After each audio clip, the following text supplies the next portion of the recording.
All right, TLDR, boom, quick version. Welcome back. This week's fight night. Yeah, a lot of stuff. JSchritte won last week, looking to win 2 weeks in a row. He upset the previous champion Faye on her back-to-back. And he's looking to do a little back-to-back of his own. And yeah, boom, Casa, hi, how are you doing? Good, okay, good. No, I was kidding. How are you doing? I'm back. I was gone for a week. Missed it. Classic WoW grind. But I'm back. And I'm ready for some TFT action. Hoping to see if Faye, can get her crown back. Take it again. Or if Jay's going to keep it and go for his own back-to-back. We shall see. We shall see. We're going to go ahead. We got a good cast of players for this week. We got JSchritte, defending champ, coming back, trying to get his 2-time. We got Mistax, Faye, Sphinx, Azcryte, AllDueToFate, Jinxed, and Master of Law, who many people may also know as Treebeard from the Heroes of the Storm scene, if you are following us from there. True. Trying to make his rise in the TFT scene. Yeah, hopefully, some of these new players will be able to come out swinging, challenge these top players. JSchritte and myself just competed in an invitational the other day, both placed top 8 there. So a lot of cool, fun, challenging games, but gonna be looking to keep on at it in the competitive side. And then we also got our bits for tonight. So let's talk a little bit about that. 60% of all bits go to the top 4 finishers, 20% goes to the bounty, and 20% go to the casting crew. But all bits cheered tonight will help out everyone involved here, all of the players. Most importantly, they'll be getting the most of it, or first place. If you place higher, you'll be getting more of those bits. So make sure to cheer. The bounty, JSchritte did win last week. So if he does win this week as well, he will have the option to cash out of that bounty, claim all of those bits that are in the bounty. I don't believe it's been claimed yet, so it just keeps on building and building. But if someone does upset JSchritte here, take that crown, claim victory for themselves, they will be invited back and have to win another week in a row in order to claim that bounty. So it's a fun little system, keeps things competitive, keeps people coming back. Yeah, those are the bits. I believe shortly we will be jumping into the game. But there's been a few, meta shifts a little bit in the past couple of weeks. There's a lot of interesting strategies. Mainly Void Assassins have been wrecking everyone recently. They're back. Yep, They're back. They are back. Khroen's favorite from the very start, the very beginning. True. A throwback comp. Coming back, terrorizing the meta yet again. What else is looking good right now? What else are we looking out for?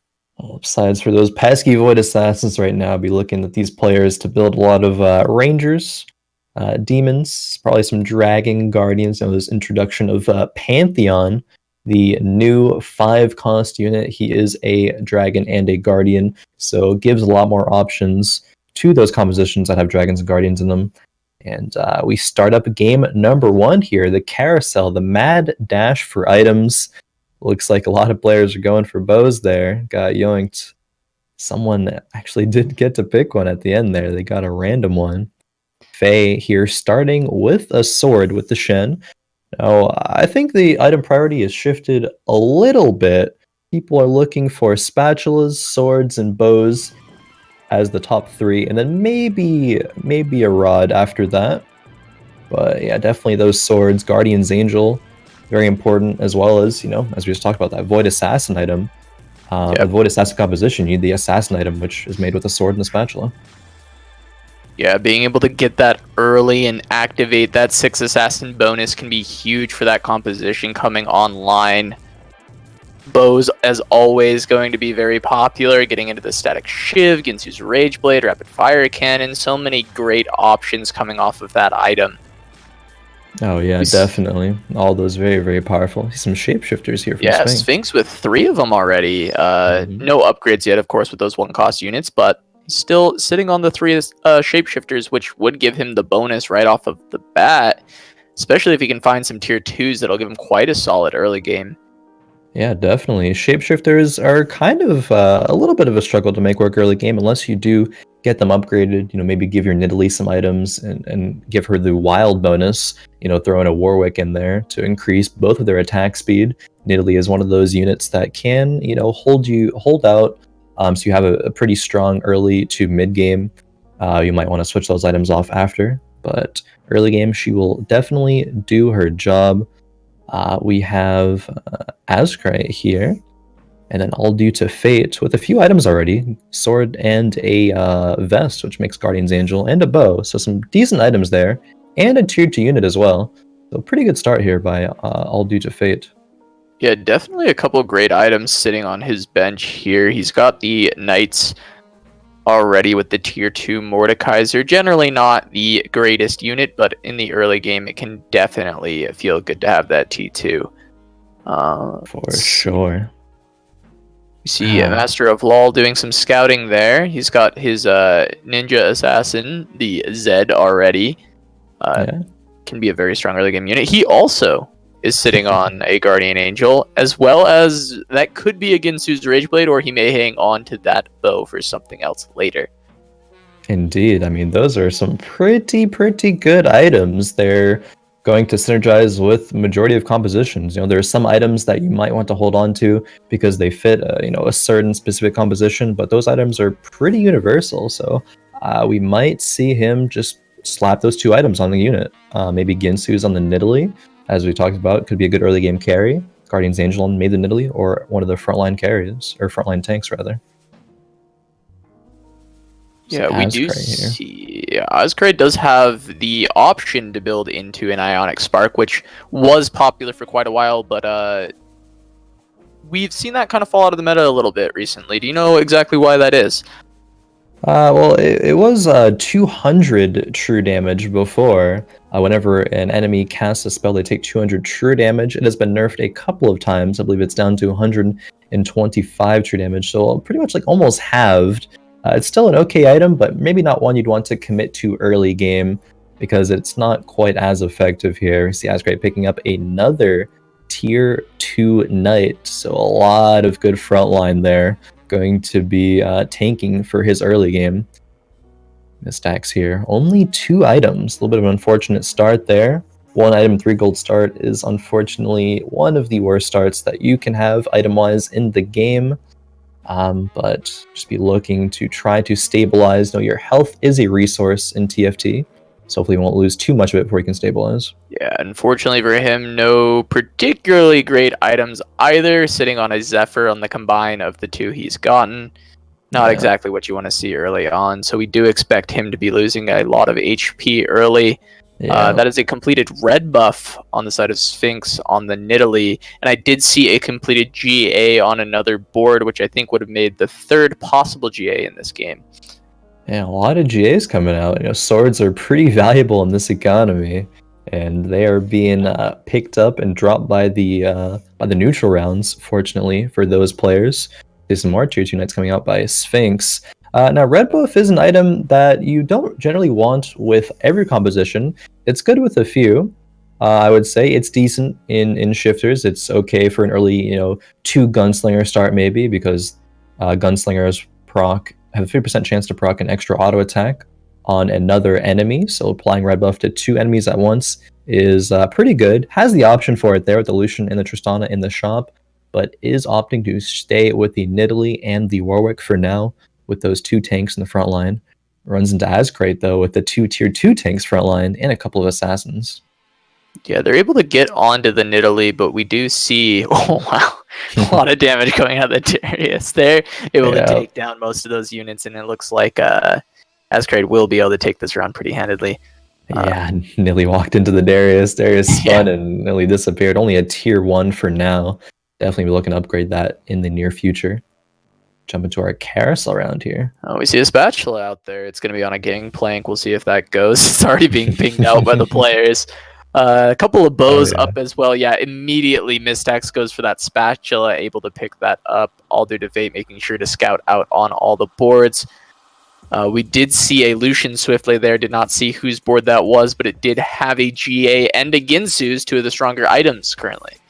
Yeah, definitely. Those are the items that are speculated that would be made, and they both were made.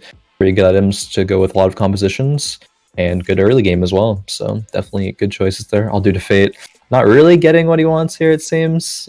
Choice between a tier and a vest. Not the best options unless you have a sword already to make Guardian's Angel, but finds an Ashe there and has a Varus. Two Rangers. Rangers are very powerful. Yeah, already sells that Lucian off, gives the Rage Blade to the Ashe, puts Varus in as well. And we did see Faye and Jinx were the ones who were able to grab those bows there, so we'll have to see what they decide to make out of that. But AllDueToFate has a pretty good setup so far, getting his Ranger bonus already with some great items. Faye has some good options for items as well, also going for that Guardian Angel, and sitting on 2 bows here. Maybe a Rapid Fire Cannon could come out later, or we'll see if she decides to make 2 separate bow items. Yeah, she's waiting to see what units that she rolls. I would say some are better with Rapid Fire Cannon, but could make Static Shivs or Ginsu's Rage Blade of her own. I'll have to see what she wants to do later on with that. Scouting out AllDueToFate, still at 100 HP, taking out Mistax there. Faye wins that fight versus Jinxed pretty convincingly. Has Nobles, Knights, and 3 upgraded units at tier 2, I believe. So a pretty strong start there. She's not at 100 HP still, but darn close. Only lost 1 round so far. Yeah, Mistax definitely on the struggle bus here. With that early start, you said the 3 gold 1 item. Yeah. Very unfortunate for him. What would you say is the best possible start and the worst possible start for all the new players out there?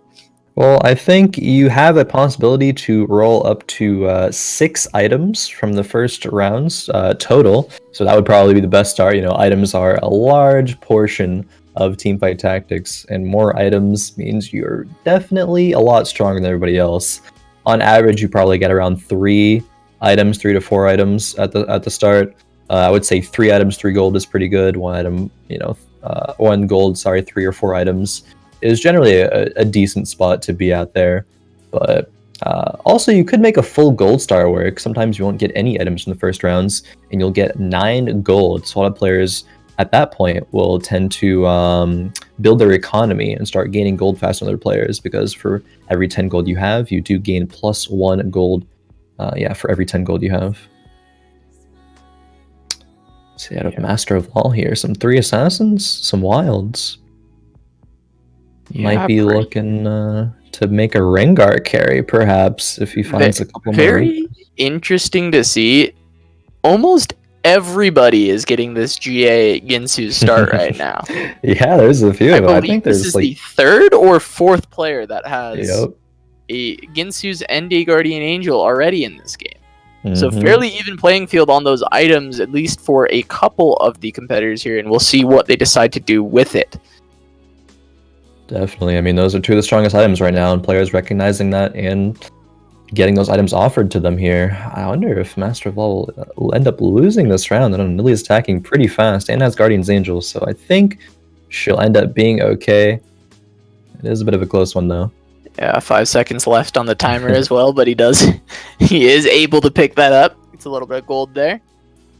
Yeah, definitely so. Ends up buying the Graves. Doesn't want to sell down to 30 gold here. Usually, if you have the opportunity to, you want to end rounds in increments of those. Oh, it's the new round, but yeah, you do want to end rounds in increments of 10 if you can get there. But new round here, a lot of times players will level up on this round, stage 3-1 to level 6, but Master of Law choosing not to for now, choosing to econ, get a bit more money, runs into AllDueToFate, who is still on 100 HP here and did level to level 6. Yeah, that's going to be looking rough for him. AllDueToFate with a very good comp. We talked about earlier him picking up those Rangers early on. He did find the tier 2 Varus already. Yeah. Pretty scary composition from him right now. Definitely looking to be an early front runner in this game as he tries to transition into his late game. He did have a couple assassins as well there with the Kazakhs at tier 2. Do you think it's more likely he goes for the Rangers or the assassins, or is it just he's keeping his options open? I would say it's definitely likely that he shifts into Rangers here. You're committed to a tier 2 Varus. Has the Evelyn in because she's a strong unit right now. Demons are pretty prevalent. and she's pretty good in the early to mid game as well. That Kha'Zix, on the other hand, I believe he gave the Guardian's Angel to Kha'Zix because he knew he was going to be selling that unit somewhere down along the line. So holding true to that, I believe sometime probably a little bit before or maybe a little bit after the Wolf round, the next neutral PvE round, he'll probably end up selling that and transferring Guardian's Angel to something else. Faces up against Sphinx here. Sphinx with a pretty solid comp here as well. He's got a Kennen in tier 2. Should be able to put out a lot of damage. The Nidalee tier 2 as well with quite a few items. Definitely looking like Sphinx might be able to take the damage on to AllDueToFate here. Finally going to lose a round, putting him out of that 100 mark. Definitely. That tier 2 Kennen with the sword, pretty strong right now. It's kind of early for a tier 2 3 cost unit. And already half of a Guardian's Angel, one of those items that is very, very desired, and especially on units like Kennen, because once Kennen casts his ultimate, even if he falls to 0, the ultimate will still persist, dealing massive AoE damage to everybody while he revives. So very, very strong. See, Mistax here doesn't have those Void Assassins. He was looking in rough shape, but I'm looking at this composition, and it looks really good right now. He's already on he's got the 3 Void, he's on 3 Assassins, well, 4 Assassins already. I mean, I think he's going to crush this round here. We'll see. That Aatrox looking to try and get a big ultimate off, but it looks like Kassadin's going to be able to start dumping out the mana burns onto him. Going to be pretty close. We'll see if the crits come out for Mistax. He does get one there. The Lissandra going to go ahead and go into the ultimate state. Zed, one more auto, and Mistax going to take a round. He's on his way back. The come up. The boy, Mistax, making his way back into the game here. He's on a 3-win streak even. Yeah, he must have picked up a sword from that Krug neutral round and was able to make the Assassin Kassadin, the very essential part of Void Assassin composition here. So he's either going to be, rolling for those tier 3 1-cost Voids, Kha'Zix and Kassadin, or, submitting to the fact that he's not going to find them and then go to level 7 to hit that 6 Assassin power spike. Both of those are options that you would want to do here. It's just which one he picks up, but either way, he's going to be pretty strong right now currently, especially once he gets all of his assassins to tier 2. Yeah, absolutely. He's starting to make his way back into this. It looks like Master of Law is struggling to find the T2s that he needs, but there he goes and picks up one of them, grabbing the Nidalee. Still a couple of those tier 1 units, but he's finding a lot of upgrades here, and he's got his 4 assassins trying to find his last Void, though.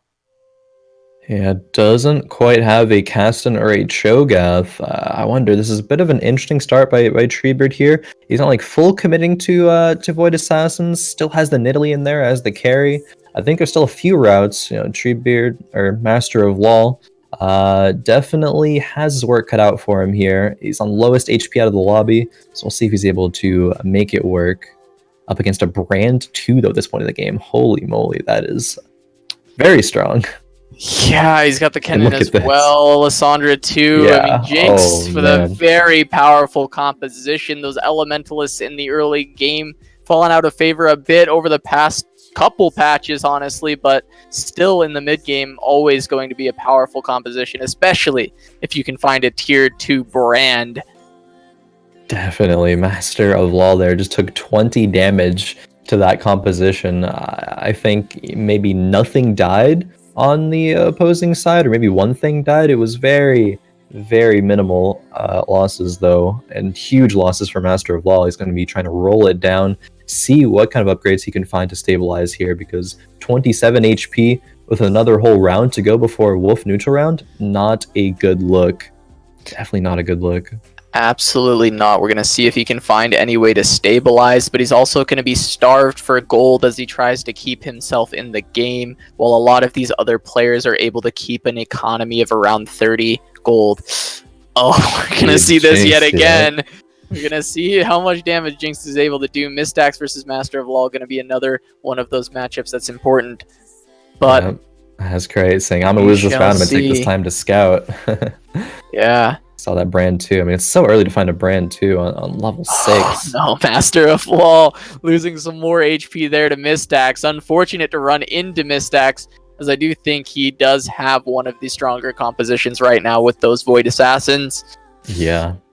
Definitely. That's a composition that right now in this mid portion of the game is definitely going to be win streaking, assuming that you have those upgraded units and the Assassin Caston, which he does indeed have. Master Ball here has a few upgrades, but it's not looking very good. Yeah, we are on to that Wolf round. Generally, this is the point you're going to start seeing some transitions. Explain that thought process of going into Wolf round. What would you like to see out of some of these players? Yeah, I mean, a lot of these players after this round are going to level up to level 7. Generally, after the neutral rounds, players will decide that's when I should level up. Sometimes players will wait one more round to level up, but it's around this timing. You're going to be pretty much rolling down all of your gold, especially if you're weak. You say, okay, let's see what items I get from this round. Let's see what units I roll, and that's going to be the direction I have to go in. You might be able to transition a little bit, but it all comes down to the rolls really at that point. Faye getting dropped a full death cap there. Yeah, and she does have an Aurelian Soul pretty close to tier 2. Yeah, so that's going to be a pretty good pickup. I mean, it's not generally something you would build, but you're definitely not complaining to get a free death cap coming off of your Wolf round. It's not bad actually. I mean, if the death cap was separated into two rods, I mean, you're probably not doing much more than that anyway. I think the death cap is fine there, because she already has another rod in case she wants to make a Rage Blade or rapid fire cannon if she chooses to make there. We'll probably be transferring that to the Aurelian Soul as soon as she finds the upgrade, but she's still sitting pretty healthy now, 77 HP, going to the round against AllDueToFate, who is first place currently. Yeah, very strong. He's got those Rangers, but we're going to see a cannon pop off as well as the Shyvana. It looks like Faye is pretty powerful here. Yeah. See if the Rangers can pump out any more damage. It's going to be all on the Ashe, but no, it's not going to be enough at all. Faye's composition, very, very tanky. Yeah, able to take out everything besides the dragons there. Definitely. At this point, you definitely want to have those tier 2 Rangers. They have the AllDueToFate has the tier 2 Varus, but doesn't have the tier 2 Ashe yet, which is a little unfortunate, especially because she only has the one item.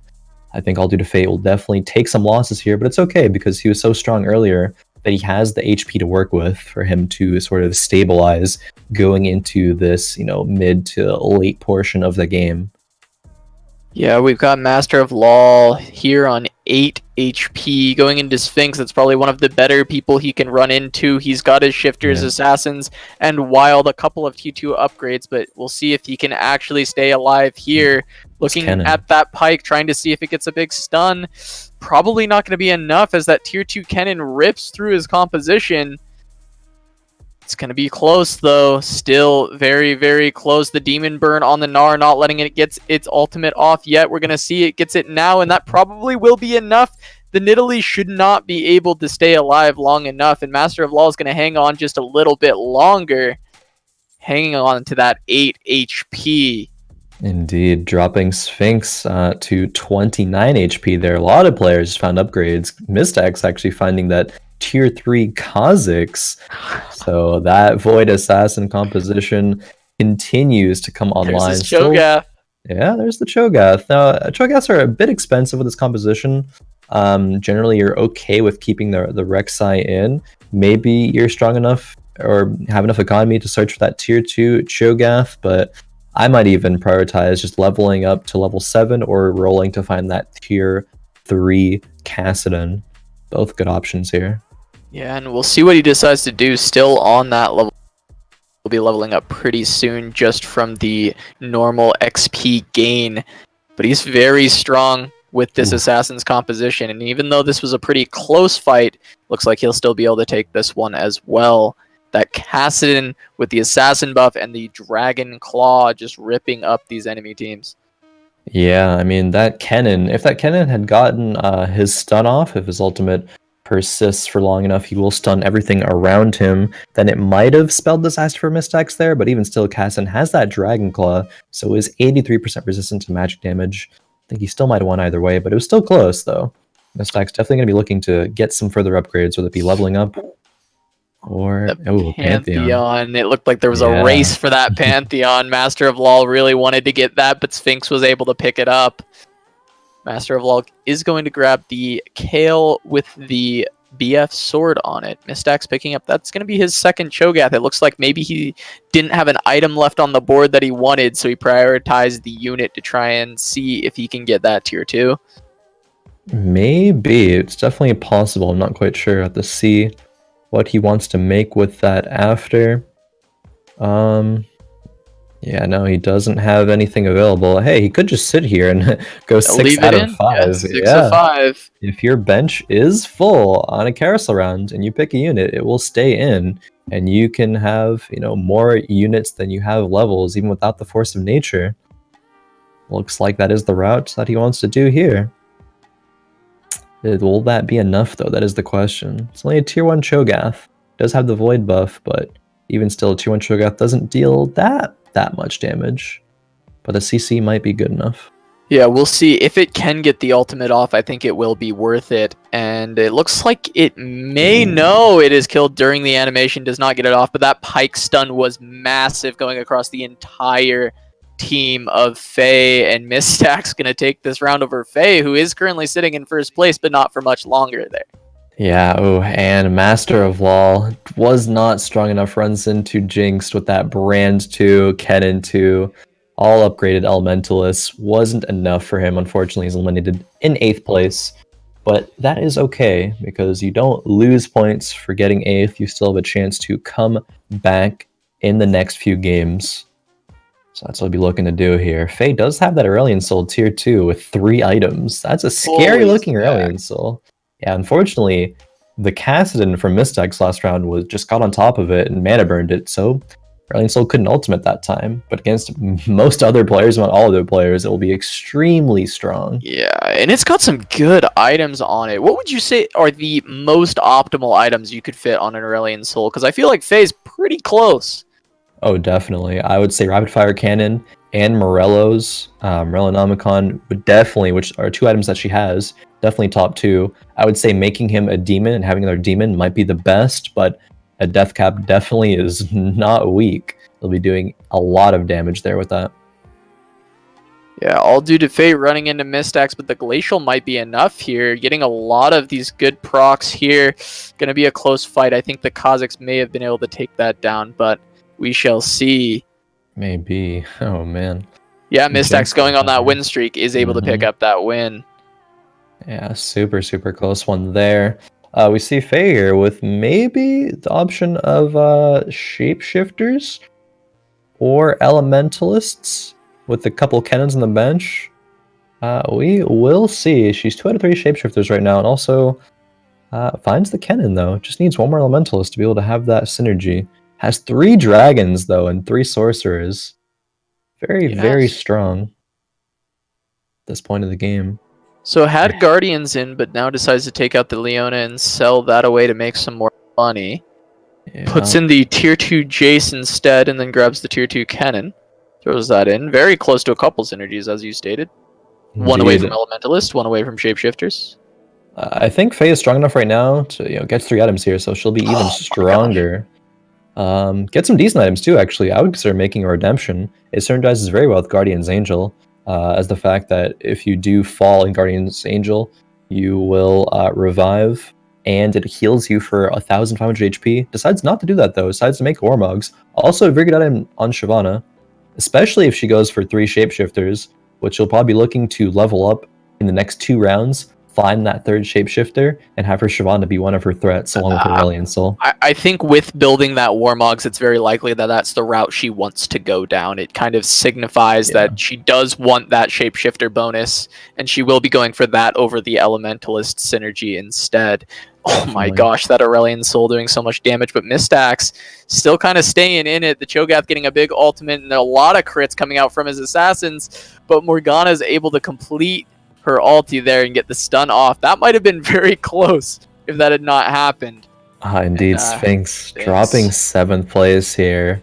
Gets pretty destroyed in that fight by Azcryte, though, actually. Didn't even look close. Azcryte, very scary composition here. Drops, kind of low to 25, but it seemingly has stabilized here. But yeah, back to Mistax. Mistax did decide to go for that Cho'Gath. Has 4 voids in. If he levels to 7, might take out that Rek'Sai. It probably should take out the Rek'Sai for 6 assassins. Only has 5 of them right now, Yeah, though. he's got to find one more.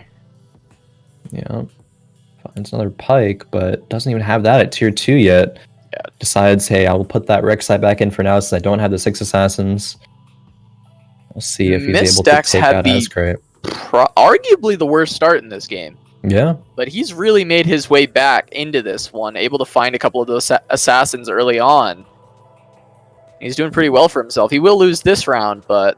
Yeah, losing the past couple of rounds here, dropping to 6th place right now currently in this game. Yeah, he was sitting in 3rd and then dropped all the way down. He's 1 away from that assassin.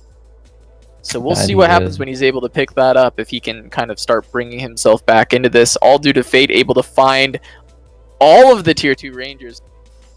Yeah. With a very heavy glacial frontline GA on that Sejuani. Now, strong as well. Yeah, AllDueToFate has chosen to make a demon item on the Ashe there. Not really something that I think is going to be that powerful. I wonder if on a carousel round he might have picked up an Ashe with a tear or a spatula. I don't quite remember, but definitely would like to give that to the Sejuani instead for her to get that CC off. Ashe just dies there to the brand. Wow, that was insane damage. This is going to be a lot of damage to AllDueToFate. Is it possible he actually goes down here from 25? It'll be close. Not quite. Going to take him down to 4. Very close. If 1, maybe 2 more units survive there, that would have been it for AllDueToFate, but he's going to hang on. He's got a quite powerful comp. Yeah, I mean, has those 4 rangers. The items are okay, not amazing, but maybe has to change his positioning up a little bit. Grabs his Zeeks, which does give 15% attack speed to his rangers if they are lined up in a row. So might move that Kindred back 1 row so that they're all lined up. And hopefully that will do it. Help him stabilize, hopefully get into the top 4. Because the top 4 will earn you some points here in this format of TFT Fight Night. The bottom 4 will earn 0, while first place gets 4, second place gets 3, third place gets 2, and fourth place gets 1 point. Let's see. Yeah, puts that on the Kindred, puts them on the back row. Will that be enough, though? We will see. Oh man, if he's able to somehow remake another Ashe too, I would really like to see that demon item be given to the Sejuani. Mistax on 6 assassins here. He's got the full comp online. Doesn't have the tier 3 Kassadin, but even still is powerful up against JSchritte. So close to it too. He's 1 away from that tier 3 Kassadin. He's just got to hang on a little bit longer at his 7 HP. A big ultimate coming out of the Cho'Gath. We're going to see if the Kassadin can pump out enough damage. Can it get on the brand? No, the glacial stuns, and that might be it for Mistax. Could he kill enough? No, he could not. He's going to go down just before he hit his power spike of the tier 3 Kassadin. AllDueToFate, that Zeke's Herald wasn't quite enough. AllDueToFate does drop in 5th place here. Mistax getting 6th. We have our top 4 already. Azcryte and Jinxed are new players, are new contestants here to TFT Fight Night. They are solidifying themselves as opponents to be reckoned with here. Already earning themselves some points. Yeah, checking with Faye here. 40 gold.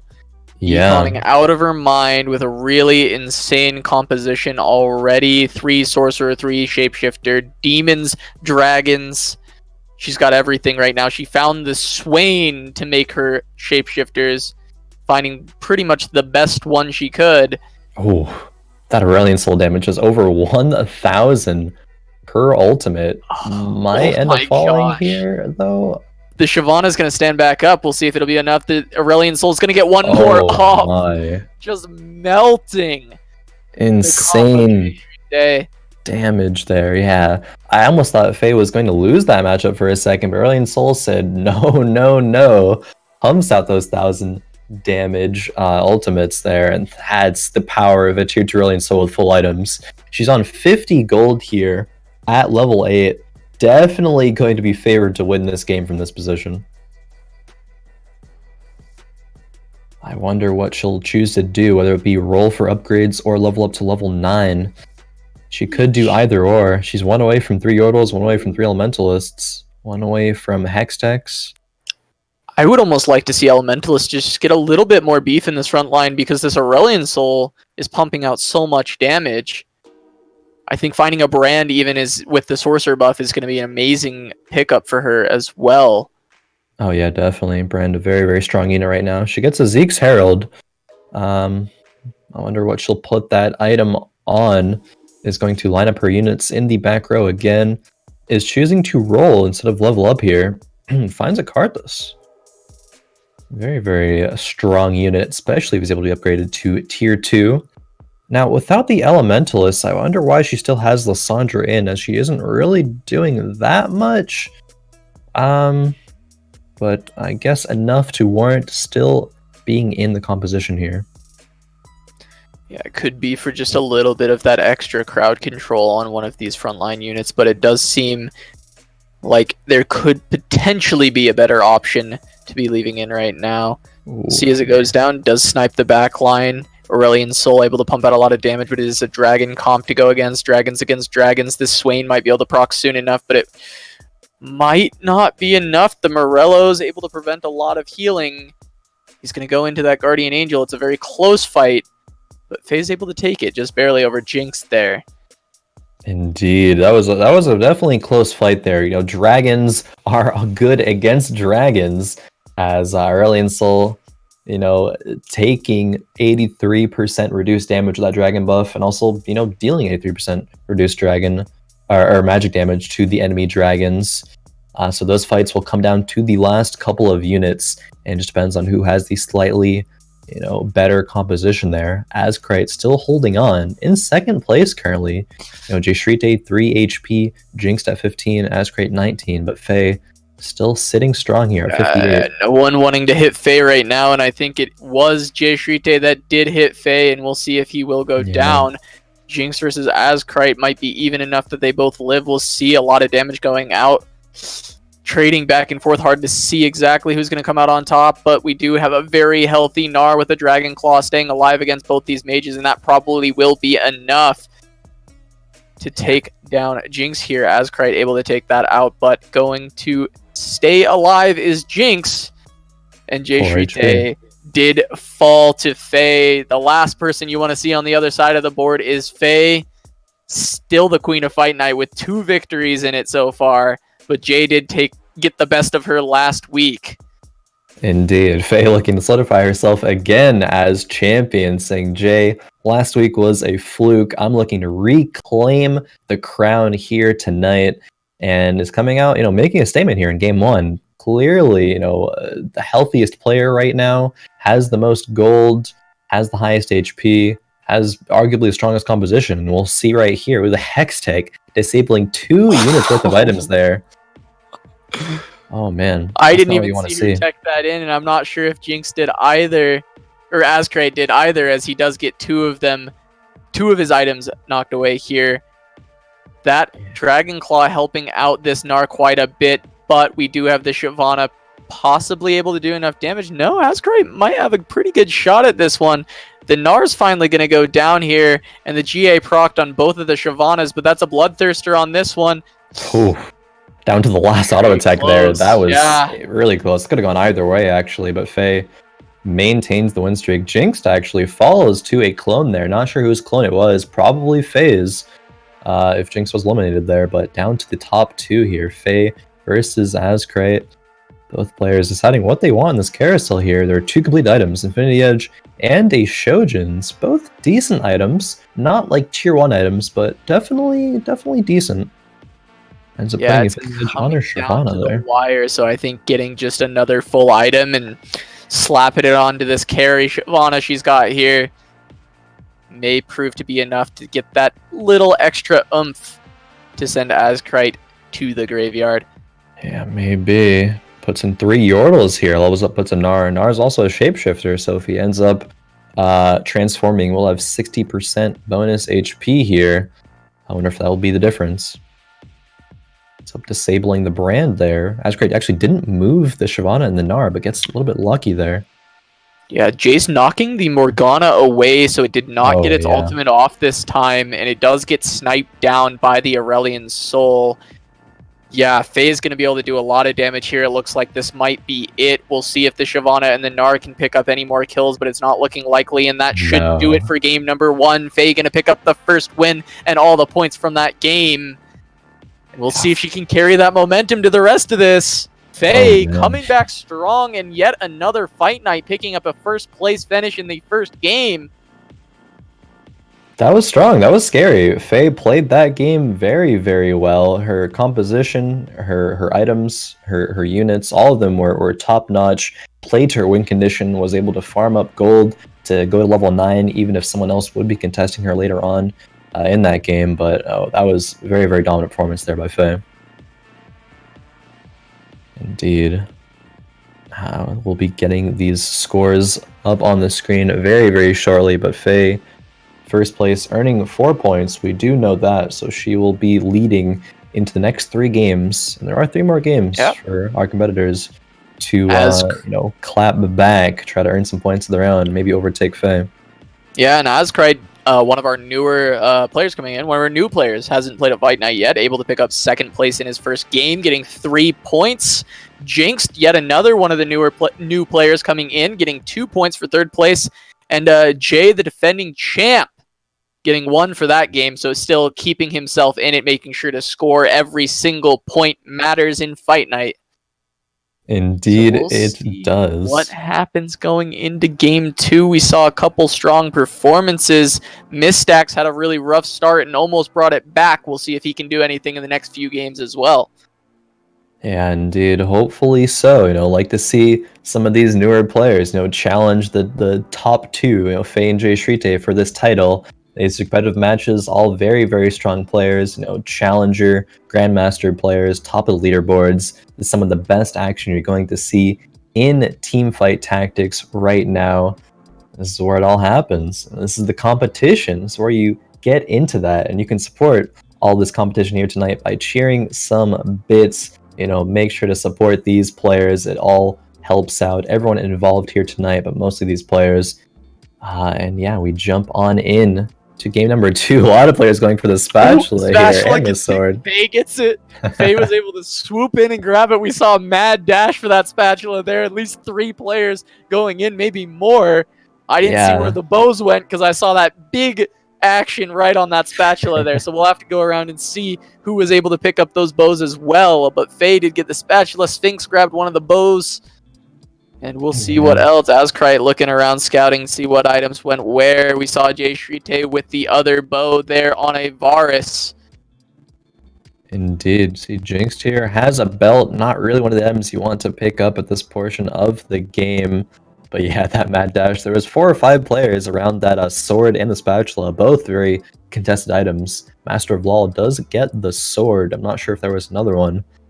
But sword start, very, very good. Will either go into the assassin item if he's able to find some voids, or Guardian's Angel, which, as we saw, was very, very popular last game and popular in this meta currently right now.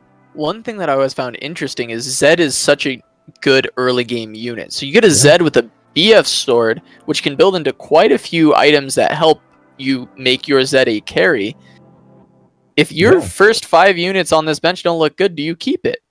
And it looks like Master of Law is deciding to keep it this time. Yeah, over the other options here, Vigaren and Elise doesn't really synergize with much else that he has right now.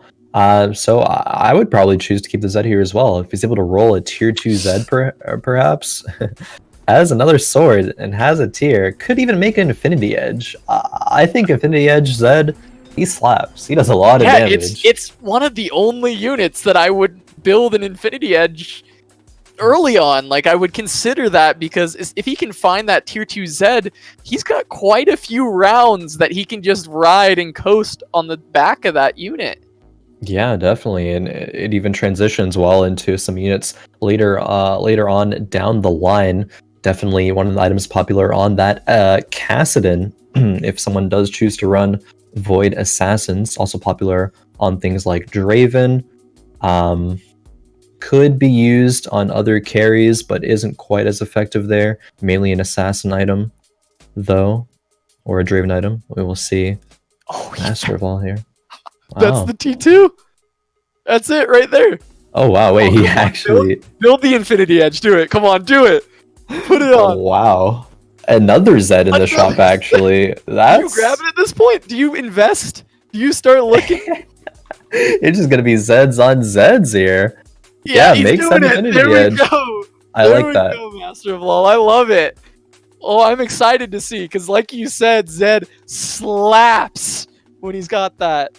Yeah, is able to give himself that ninja buff, you know, buffing his attack damage and ability power by, I believe it's 40% around there, but giving him extra attack damage, so he'll slap even harder early on here. We'll see if Master of All chooses to pick up 2 more assassins to give that 3 assassin bonus in the future. We move on here to AllDueToFate. Has a few nobles in here for the early game. Facing nobles as well, actually. Yeah, he's got the noble buff. Noble v noble here, but his noble buff is still alive on this Lucian. Fate, of course, will take this round over Jinxed. Yeah, the Lucian Noble proving to be pretty strong. And yeah, Sphinx here loses that round to Master of LoL. That tier 2 Zed really putting in work there. Azcryte Bloodthirster chooses to make that item. Has a 1 item 3 gold start. So plus the item from the carousel, can only make 1 complete item right now. Not very strong. Has a lot of pairs on the bench as well.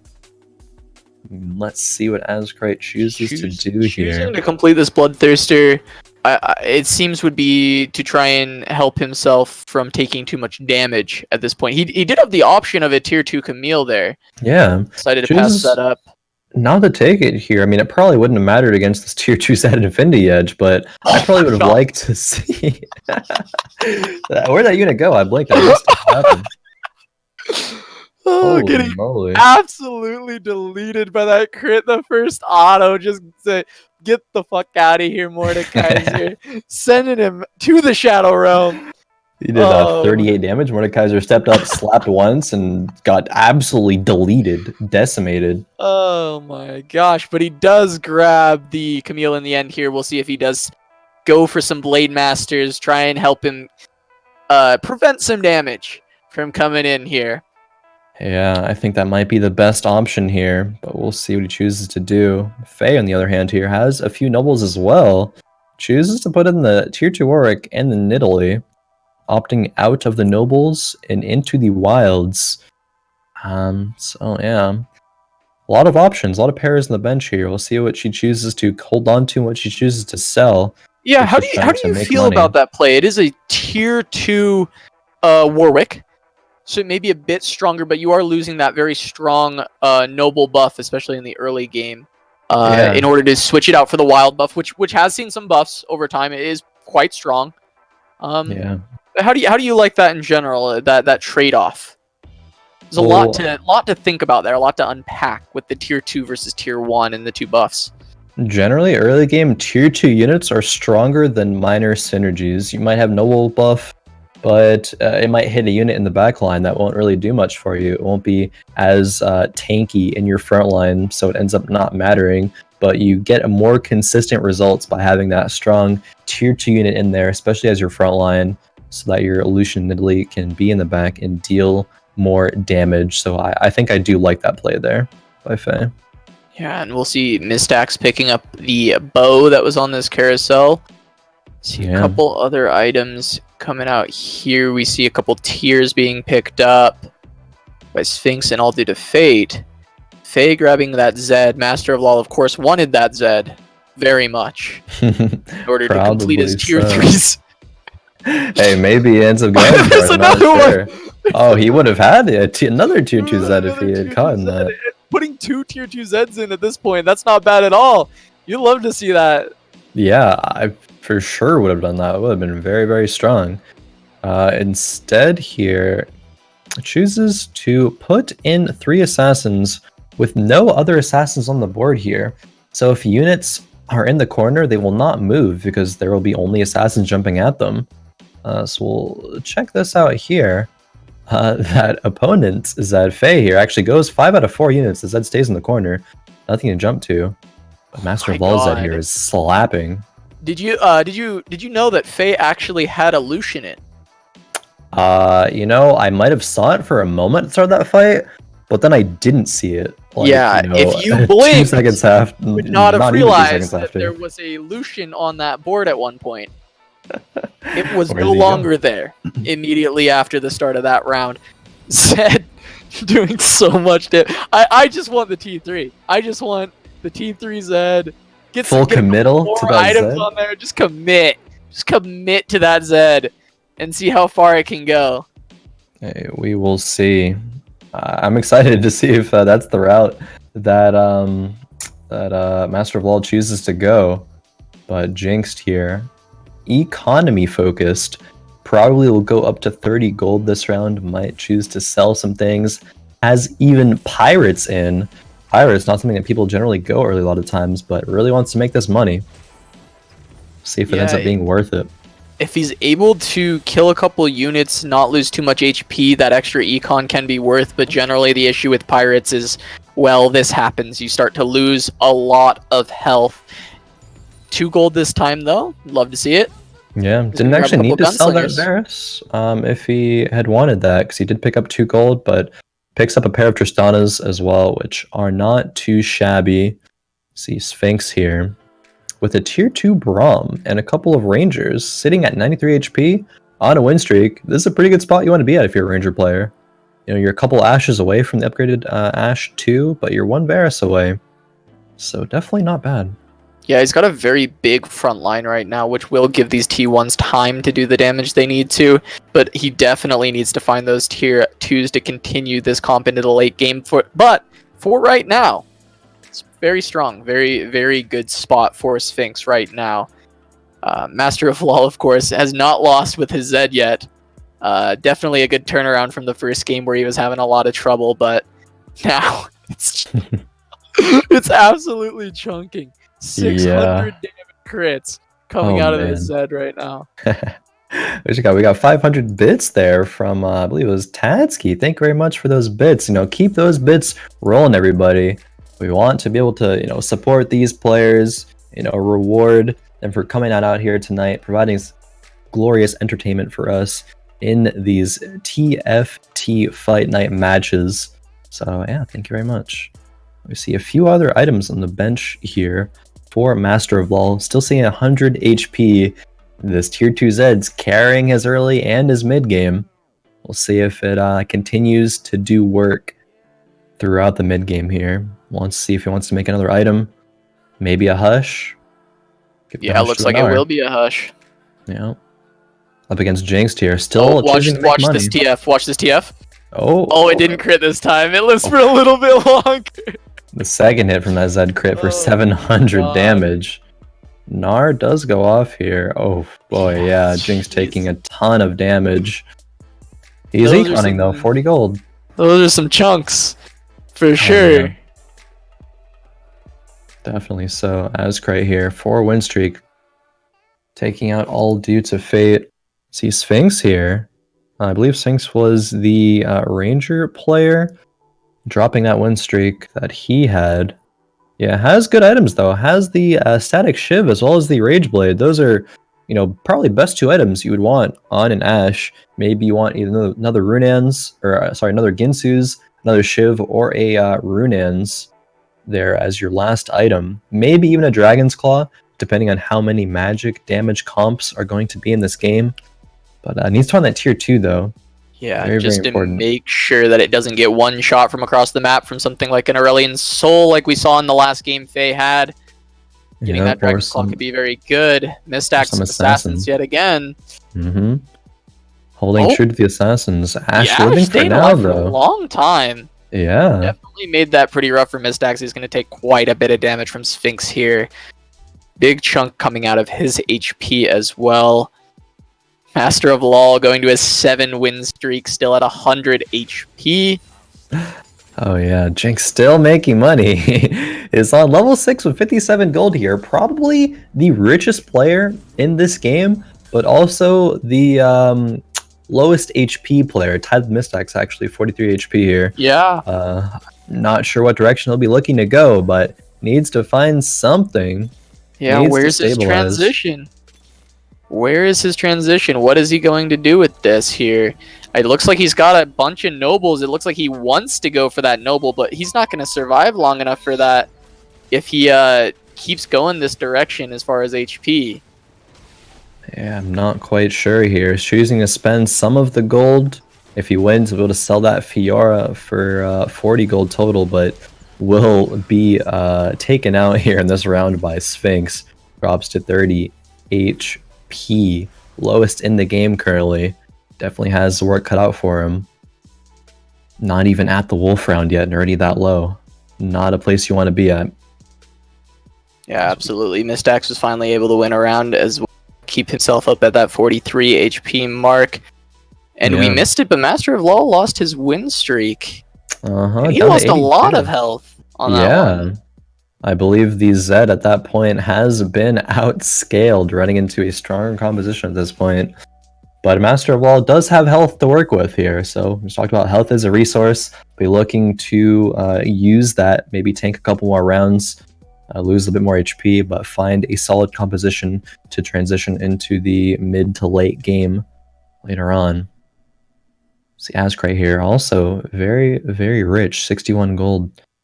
Faye here, Void Assassins. Not the route I would have expected from Faye, but the route that we do see here. She's sitting at first place right now as we see the power of the Void Assassins. You know, it doesn't look like a particularly scary composition right now, especially comparatively to Master of Law, who had the, the Infinity Edge Zed. But these Voids, the Cast and Assassin, really putting in work here. Yeah, absolutely. It's all that extra true damage, letting them just melt through any unit that they run into. Yep. See that Catliston pumping out quite a bit of damage, but the Draven able to do a lot himself and wasn't being able to be killed by any of the assassins, so he's able to deal damage the entire fight, really helping out Jinx there, who has seemingly transitioned out of his pirates at this point. Yeah, he actually leveled up to level 7 before the Wolf round, which not many players will do. Only with a very strong economy can you do that, and still is on 30 gold. I'm not sure if he'll be strong enough to be confident winning rounds into the near future, but it seems as though he's holding on to his gold here, so he thinks he is strong enough. Still running 3 pirates, so still generating even more gold on top of that. That is ballsy, but we'll see if it ends up paying off. At this point in the game, you need to take some risks in order to get back into the top 4. Yeah, the pirates... Oh, I was going to say they were providing the Blade Master buff for Draven, but they are not actually. But a T2 Pike is still a pretty strong unit. It's a good item on the Gangplank, but he would wish that that was a tier 2. Yeah, definitely. Well, it's strong enough to beat Azcryte here. A lot of players favoring economy, it seems. Saving up to level up, find those upgrades. Yeah, Jinxed winning 2 rounds in a row. 50 gold himself. Jinxed. Yeah. No longer on 50 gold, but he's still got quite a bit, and he's making his way. I think he's overall going to be net richest player in this game by a bit. Big level 7, 40 gold here. Usually players level up to level 7, the round directly after Wolves, or maybe even one round after that. And be probably on the same gold that Jinx is on right now at level 6. We will see. Chooses to take out the pirates now.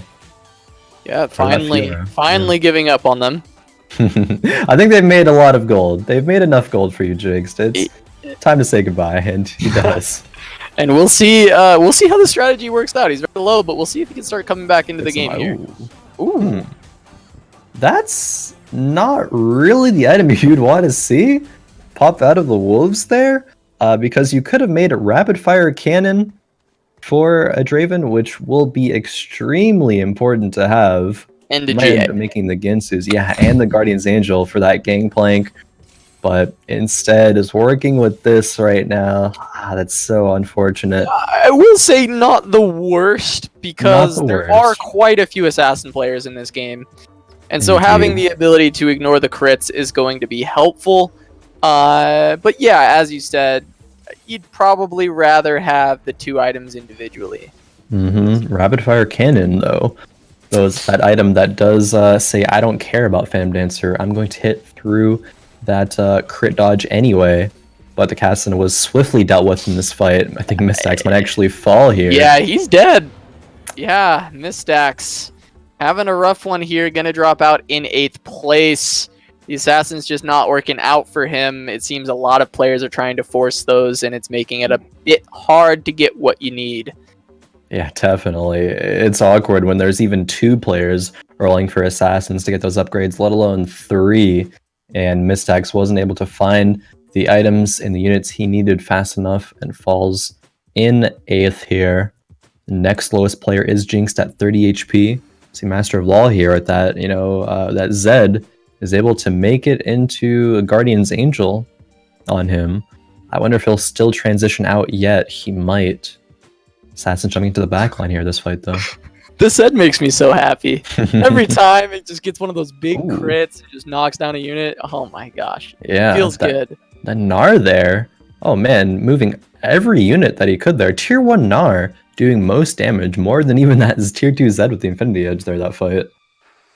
Yeah, has 3 Shapeshifters, 2 Wilds. Might be looking to sell that Zed soon, unfortunately. Oh no. For those of us who like it. Not the Zed! But yeah, it seems he's see. transitioning into another comp here. Is definitely finding a lot of other things to go into. Does seem like his Assassins are still bringing value with this composition, so it may still be a little bit before he actually fully transitions out, but it does seem more likely that we will see that happen. A couple brands out. Ooh, an Anivia pickup. That's going to be Elementalist there for Azcryte. Yeah, one off of having Sorcerer would probably like to see that Morgana stay in, maybe even over that Poppy. I would value Sorcerer here more than the Yordles. But let's see if the Yordles are enough here. Azcryte sells that Bloodthirster on the bench too. Heralding Soul was huge there, but is it enough? Oh man, a lot of things dying. Oh, and the Glacial Freeze is going to be able to stop the brand from doing any more. Would have been a little bit closer, but I don't think it mattered too much. Yeah, not really.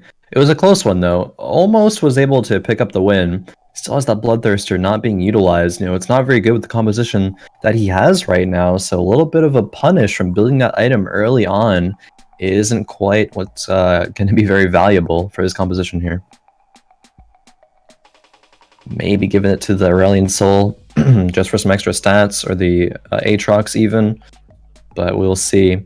This is the point where players will be looking to roll to find upgrades, stabilize, especially if they're as low as Azcryte is here. You're going to need to find upgrades. You can't really afford to level up because you will just still be weak and still will fall. Choosing to sell things here from the carousel. Finds a brand.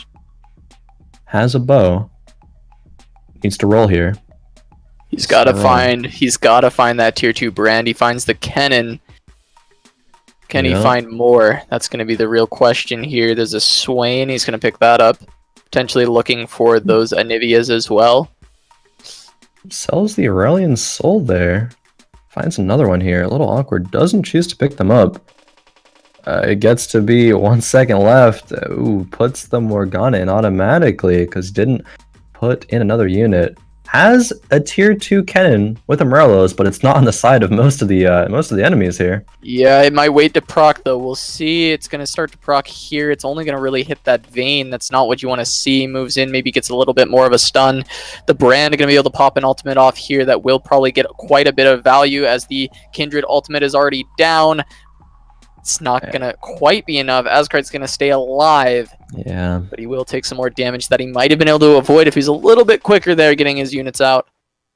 Definitely, the brand still doing a lot of damage. Was actually top damage that fight for Azcryte, but was not enough. Needs to find that tier 2 brand. I see Faye here. Close to a lot of upgrades. Level 6. Has that Rengar ready to go in, just needs to get to level 7, but she wants to find the Kassadin and the Kha'Zix tier 3 before leveling up, it seems. So close to finding. Yeah. If she can just hit those, she'll definitely be able to stabilize and be in quite a good spot. Azcryte did have some time to kind of find his upgrades on that brand, but the Assassins are going to take it out. That Kennen ult is huge. Is Faye going to be able to kill anything off here? It looks like she might be able to stay alive long enough. Another big knockup coming out of the Poppy. Kassadin trying to pump out a little bit of damage. Going to be able to get those shields. Going to be able to stop these. Another stun coming out of the Pyke. The Poppy not going to be able to ult, but it dodges the Yordle. Able to dodge is going to be able to allow Azcryte to win this round. Faye might have had it if not for that dodge there. Yeah, unfortunately, doesn't have the rapid fire cannon, so the Yordle dodge, very, very pesky. She is one bow away from having that RFC. Oh man, in a rough position there. 11 HP Faye has. We see AllDueToFate here, being low as well on 8 HP. Has a lot of gold though, 52 gold. We'll be looking to level up after this round and roll for those upgrades. You know, after Raptors, the point where you want to go to level 8, if you have the economy for it. And he has the economy for it, just not very healthy. Yeah, AllDueToFate very, very low. Pretty good composition. He's got the 4 Rangers. He's got a lot of gold. We're just going to have to... I think we just watch and see what he does with it. We're going to expect to see a big move right here. A lot of items on his bench. A lot of gold. Stick with him and see what he does. All right, yeah, choose to level up. Level up. He's going to start buying. He's going pretty quickly here. Finding Aatroxes, those are good. Rolls over the other Aatrox there, actually. Don't know if he wanted to pick those up. I think he might have. Choose to put a little bit too quickly. Yeah, no, doesn't want the Aatroxes, in fact. There's the brands. Could have had an Aatrox too. But wants to put in Elementalists. Alrighty. So that was the play there. I don't dislike it, but you might want to change this positioning a little bit. Very susceptible to Assassins here. Unfortunately, does not go against Assassins, but does go against Anivia, which is very good against Rangers if she gets that ultimate off. Yeah, we're going to have to watch that Anivia on the backside here, not generating a lot of mana yet. AllDueToFate trying to put out a lot of damage, but that's going to be an early ultimate coming out of the Kindred, but it should be enough for AllDueToFate to stay alive in this one. He will be able to pick up the win on that round. His Elementalist being a strong enough pivot. Faye going out in 7th. Oh man, yeah. Unlucky matchup for Faye. If she didn't run into Jinx with Nobles and a Draven too, she might have been able to be stronger than any other composition there, but oh man, Draven is generally very, very strong into that Void Assassin composition. If you place him in the middle, the Void Assassins will jump to either side, and Draven just stays in the middle of the field, just farms them. So really unfortunate for Faye there. Drops in 7th place this game. I don't know if she found those upgrades or not, but fortunate for her. Master of Law here, though, still has that Zed. Still has that Zed with the Infinity Edge. Just 3 items, actually. A Hush, as well as the Guardian's Angel. The Zed actually didn't get the jump because the Daisy Elementalist spawned right in front of him.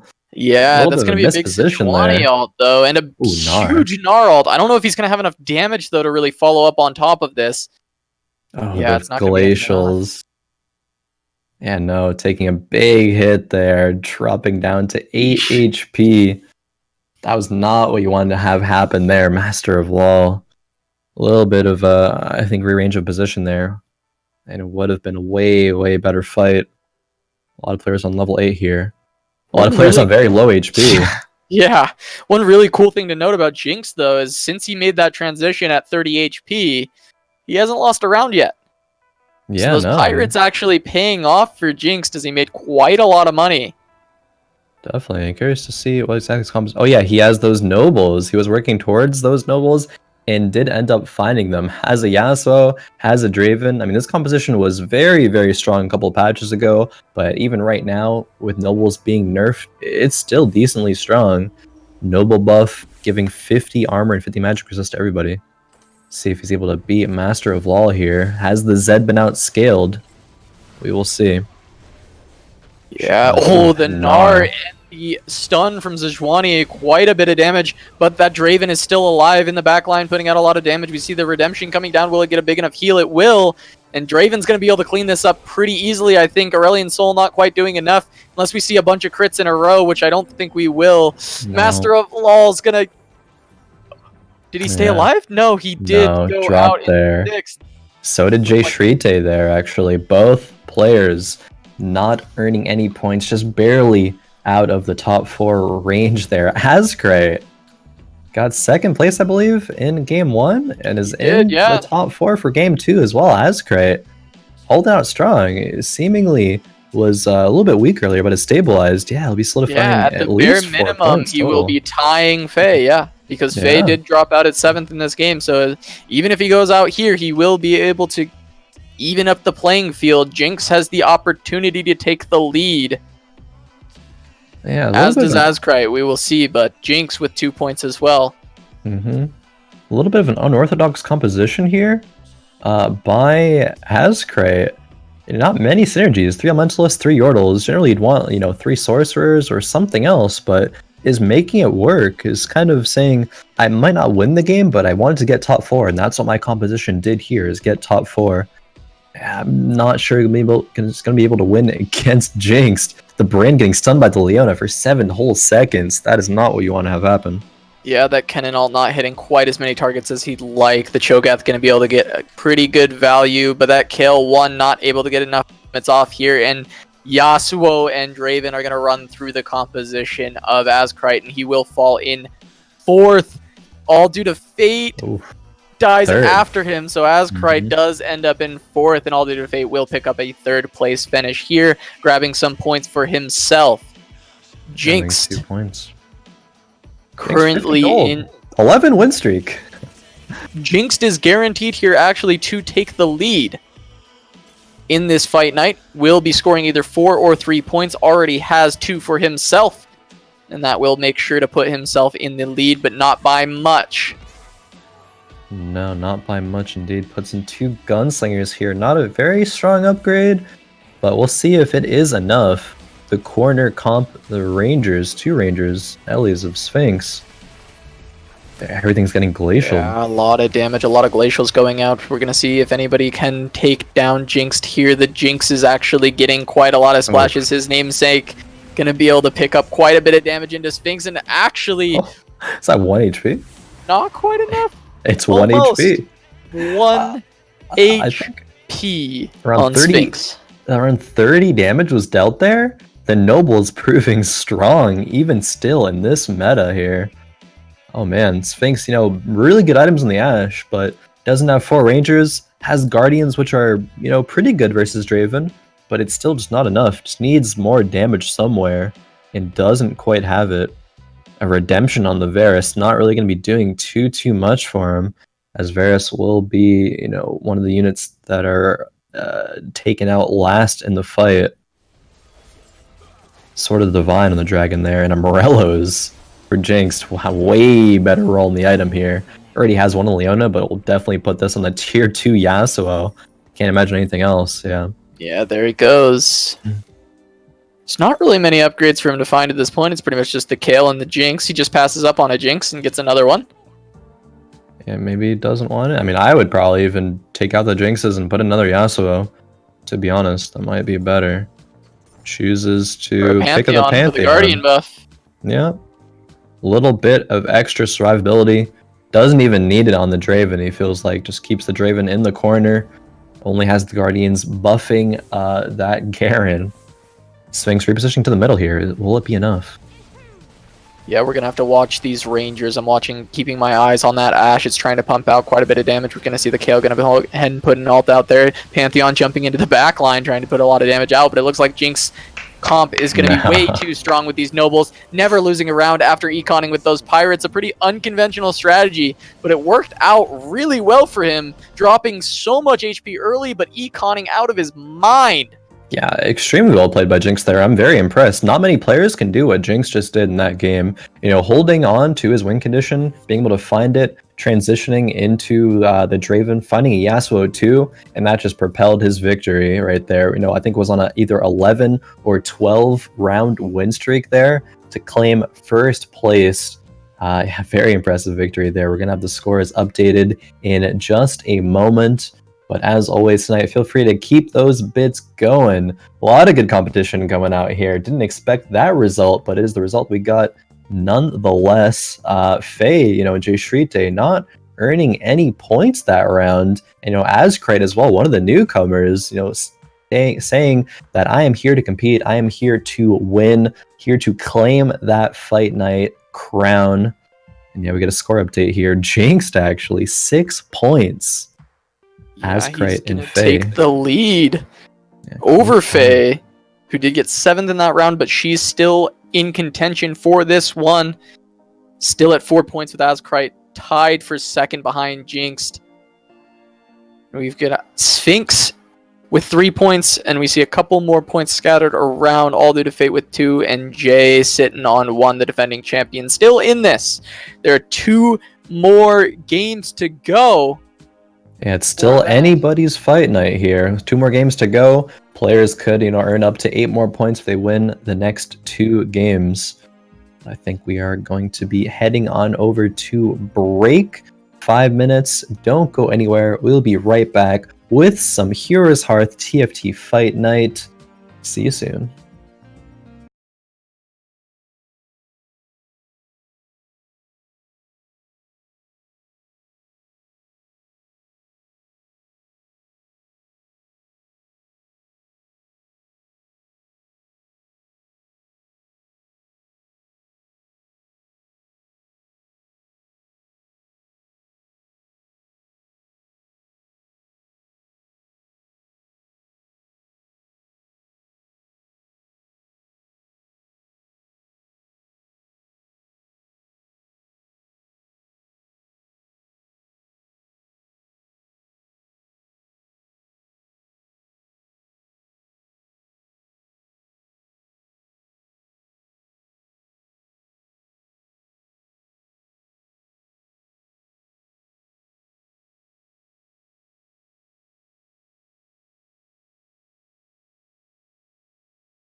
And welcome back, everybody, to HeroesHearth TFT Fight Night. We are 2 games in already, and we've seen a lot of good, really good competition tonight. We have 2 more games to go. Casanova, how do you feel about these games? How do you feel, or who do you feel is going to be coming out swinging in these next couple ones? They've been some really good games. I like seeing the shifts in who's placing. I love seeing these close scores.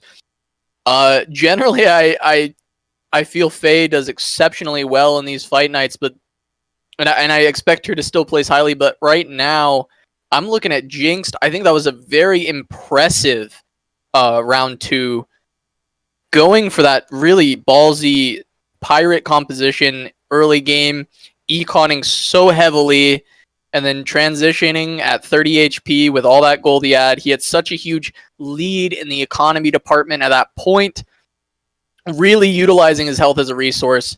That's just really impressive TFT gameplay coming out of Jinx there. I think if he can keep that up, keep that level of play up, he definitely is my favorite to take the rest of this tournament here. Oh, for sure. Definitely very impressed by Jinx's last game here. We have JSchritte, as we see his perspective here on the carousel, definitely wants this sword. He's going to be... Oh, wait, did he get it? He did. Okay. So very good. One of the priority items for the first carousel here. On a Varus as well. Could end up going Rages with that, but might just end up selling it for the item.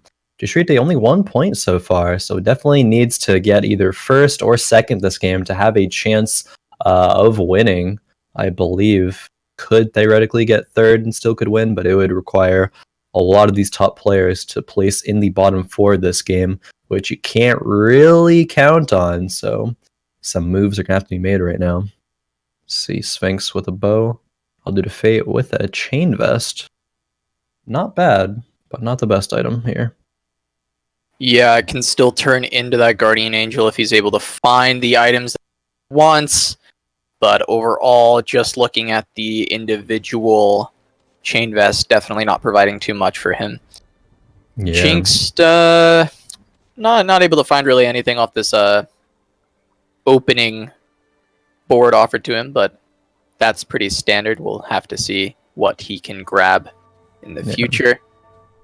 Buys the Graves, maybe we'll go Pirates again. We'll see. I mean, it worked out for him last time. We'll see if it's a strategy that he feels confident replicating. I hope to see it. I hope this is some kind of strategy that he's practiced a ton and is very confident on and can continue to pull it out. Maybe there's certain parameters that have to be met for it, and maybe we'll see it again. Yeah, maybe. Speaking of Pirates, Mistax being offered 2 of them here with Graves and Pike. Picks up the Pike, as he does like to go Assassins with those Voids. But we'll see if that's the route he ends up going here. Does have a sword already, so... I mean, Mistax for the past 2 games has been a creature of habit there. Going for Assassins, we'll see if he stays true to that in this game. Does buy the Pirates, interestingly enough. Everyone trying to make that money. Seeing Jinx last game, be like, hey, yeah, level 7, 40 gold on Wolves. What the heck? That's so much. Maybe I'm going to do that. We'll see if these players end up doing that, though. Oh, the Zed being offered. I forget. What was, what was Master of Law's placement last game? I don't believe he earned any points. I'm not sure exactly what it was. Last game, no, he did not. I think it was during that time when everybody was at around 8 health, and he ended up dropping, so it was between 5th. Yeah, I think it was 6th place. Yeah. 6th place? Yeah, I think the voice in our ear telling us it's 6th, so we will trust the voice in the ear. 6th place there. You know, that Zed was able to carry his early game, but wasn't really able to transition well enough out of it. We'll see. You know, decides not to pick up the Zed this time around. Saying maybe it'll be a bait. Has a couple of knights here, though. Strong Mordekaiser tanking a lot of stuff here. Yeah, he's got those knights. Very tanky composition here. Definitely can be very good in the early game to just beef up. Survive these early rounds. Mistax with the Garen with the rod. Throwback to the Morello's Garen terrorizing the early stages of TFT. Yeah, what was that? It was Morello's like Dragon Claw Phantom Dancer, I believe. Yeah. Just invincible. The Chad Garen. The Chad Garen. Get him to tier 3. He's just not dying. Spinning and winning. Killing everything around him. That was spooky times. But thankfully, it's been a little bit nerfed right now. Garen's still a decent early game unit, but not quite as much of a terror as before. JSchritte not choosing to put those tier 2 units in yet. He did get the sword on the first carousel. Might be thinking, I need those voids. You know, he has the voids ready. He has the Zed in. He's taking a little bit of loss of HP here, so he might be able to find a spatula on this coming carousel to be able to make that assassin casting and really solidify himself in this game. If he's able to turn that composition online, it's very likely he can get to first place if he plays it well. Yeah, absolutely. Gonna slowly start to see these beginnings of the early game comps come together as it hits this next carousel. Yeah, Faye already with a Ginsu's. Yeah, very good item.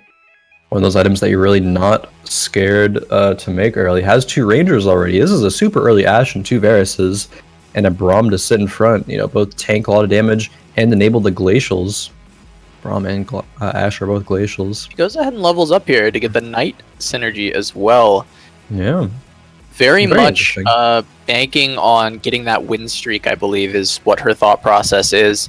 Just trying to secure that by getting the little bit of extra beefiness for her composition, as she should have a pretty good amount of damage with the Ashe Varus and the Ginsu's already. Oh, definitely. This composition, though, Azcryte on 100 HP as well, has not lost yet. This is probably one of the tougher matchups for Faye here. Who do you think is going to win this one?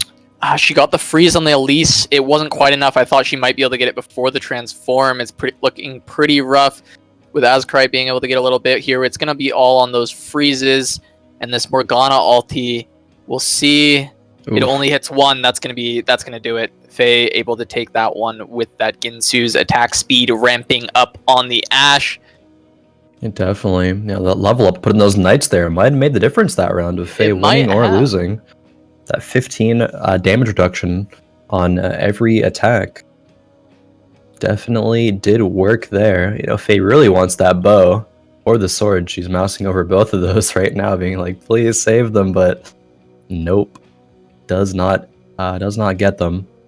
Yeah, the true trial of being in first place is not being able to get your items from the carousel. But generally, you'll be ahead in gold in economy, so it's a bit of a trade-off. Yeah. Decides to pick up that giant belt. We'll see where she goes with that one. A bit of a comeback mechanic for those players in last. Mistax, I believe, was that Void Assassin player. I don't think I saw a spatula on that carousel. There was not. Yeah, so no power spike of Void Assassins for JSchritte or Mistax, as I believe they were both looking for that, and they picked first, which just wasn't there. Faye gonna sell up to 10 gold here.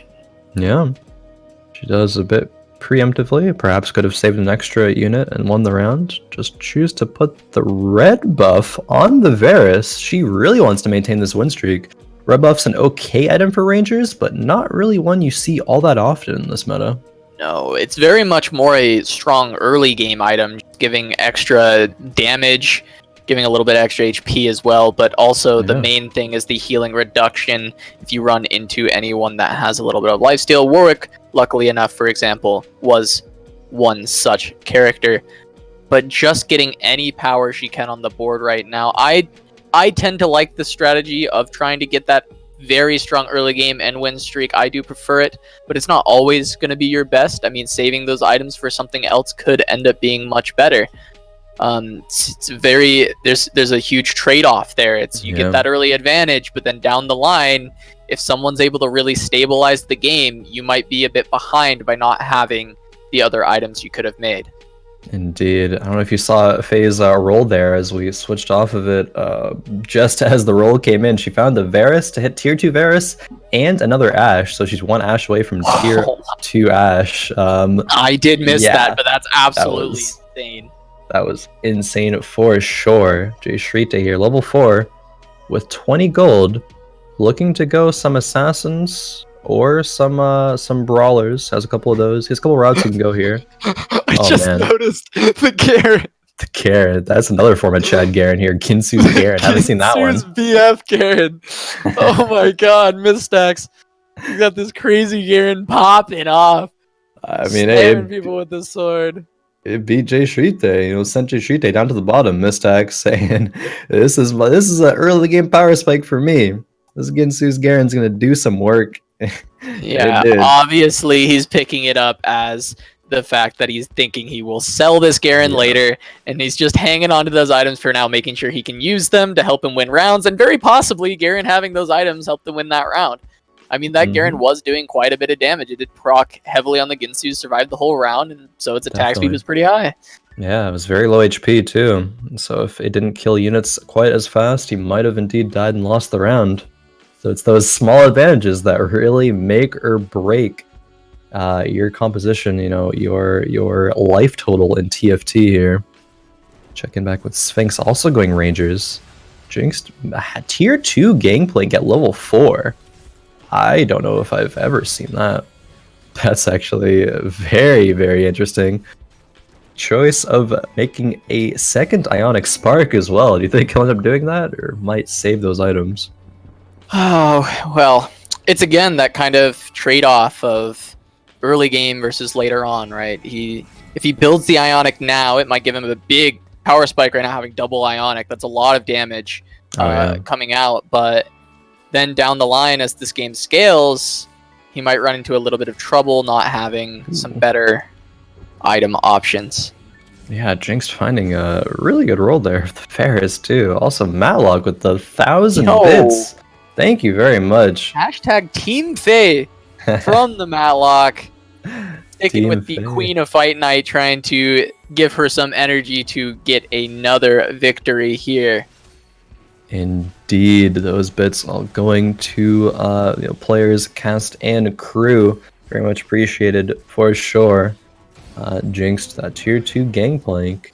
Didn't actually need to ultimate there. Did lowest damage in the team, but hitting that tier 2 Varus.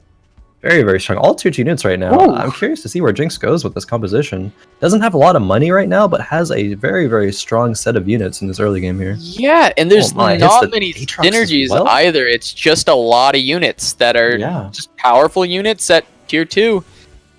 Goes ahead and sells one of them, gets rid of the Nidalee. Didn't have any synergy there, so he's going to grab the Demon synergy with the T2 Aatrox instead. I like that a lot.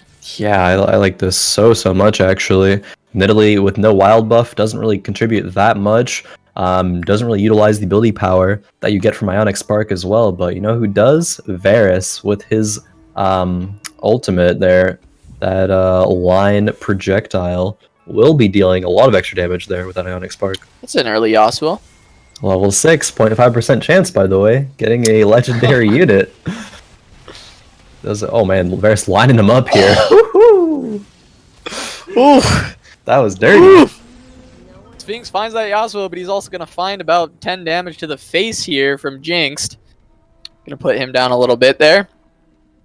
Yeah, not what you want to see there. If you find a Yasuo, you're like, okay, this might be a pretty good power spike right now. The Yasuo could carry these next few rounds, maybe into Wolves, but the insanely strong composition of Jinx there says, I don't think so.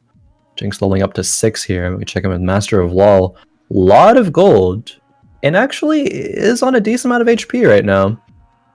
Some interesting items. That Warwick's definitely getting sold off soon as a Hush and a Shojin's. I think that is the first time I've seen that combination of items on a Warwick, but has a lot of random things in here right now. Maybe looking for Rangers. I mean, honestly, could transition to a lot of things here. It just depends on what he finds.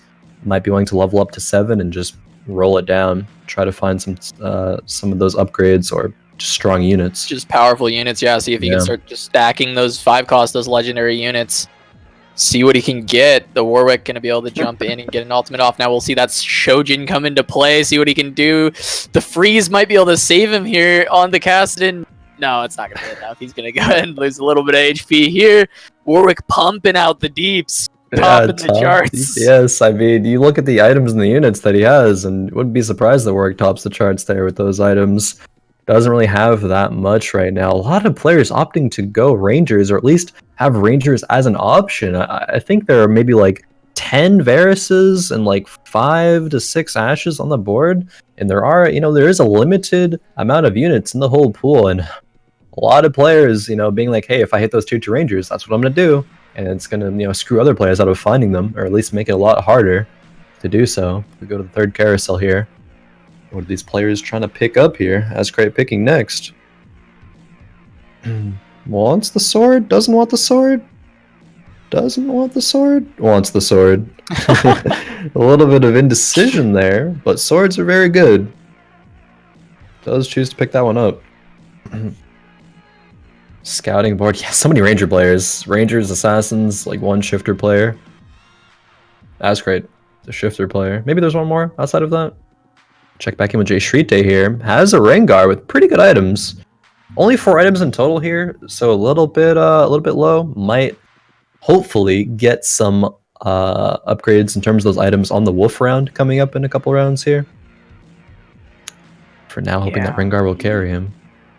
Yeah, we'll have to see. Definitely looking. I mean, he's got the Void Assassin, got the Brawler synergy as well. Pretty strong. That Rengar carry got some items. See how much it does here. Jay scouting out a little bit, checking back in his board. And that Rengar is popping off. Oof, look at it go. Yeah, the Zed as well. I mean, Rengar over doubled Zed's damage there. Absolutely insane. He's going to be looking to level up to 7, probably putting another Brawler there for that Brawler Rengar Assassin carry, as sometimes we see as of late. It's sort of fallen out of the meta a little bit, but still kind of strong. Yeah, we're going to look over at Faye again. She's got that T2 Ashe, T2 Varus. Yeah. Got the 95 Guardians HP, first place. up. Yeah. That Guardian Ranger, definitely a very strong composition. Looking to set up for Elementalist as well. We see a Kennen on the bench in the T2 Lissandra. Yeah. I like this a lot. I think, Faye, from talking to her, she does like 2 Ranger compositions, and it allows you to be able to fit in things like Guardians or Elementalists a lot easier. You can even do it on, level 6 as she is right now, though, facing JSchritte. Who do you think's going to take this one? Yeah, we're going to see that Rengar, though, as pretty untouched at this point. We'll see if that... Yeah. That was so important that the Varus was able to get the ult off without getting crit. But will it be enough? A little bit more damage if it gets this off? Yeah, it will. Faye's going to be able to win that round. It was very close. Rengar very unlucky not getting any crits onto that Varus, which pretty much decided that round. And that round could have gone either way, but fortunately for Faye, she does take it. Preserves her win streak, preserves her HP. JSchritte falling under 50, barely sitting at 49 HP right now. A couple of players, Mistax, Master of Wall, and AllDueToFate sitting under 50 HP here. AllDueToFate trying to go Void Assassins. Oh man, doesn't have the Assassin item though as Mistax. Just scouted. Has that one. Might get a Spatula off the Wolves if he is lucky. But I don't know. At this point, if you don't have the Assassin item, you're kind of out of luck. You're getting super low HP. Yeah, you see him smile and laugh, and I think he realizes he's in a spot right now. I think he's understanding that a lot of the things he's looking for other people have right now, and he's just hoping that he can get lucky with some of these rolls and find the units he needs. Does find the T2Z, but definitely not looking great for him right now.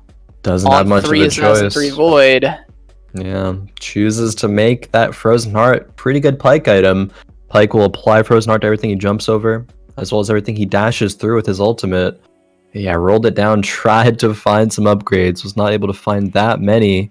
Will be enough to take down Sphinx here. Pike will go off here, stuns almost the whole team. Wow. Yeah, that was really big. The Varus sent an ultimate backwards as well that didn't really hit anybody, but... Even still, that triple item Ashe. Perfect item Ashe, even. Some might say. Yeah, AllDueToFate in quite a bit of trouble here. Yeah. Down to 17 HP, and he's got no gold to work with. No. Definitely a rough game for him here. For sure. Might fall here in 8th place. We will see, though. is still rolling. Look on his face there. He's not too happy about the situation he's in, but can't do much about it. Just has to hope he gets some good matchups and is able to survive until carousel and then be able to make that assassin item. Deciding, he's considering making Infinity Edge, but even if you do, does that save you?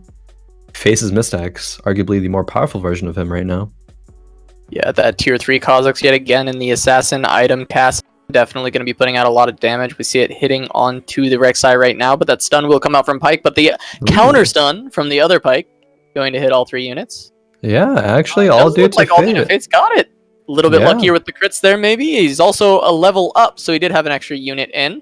Indeed. Well, Mistax is on level 5. Has that tier 3 Kha'Zix, but doesn't have the tier 3 Kassadin.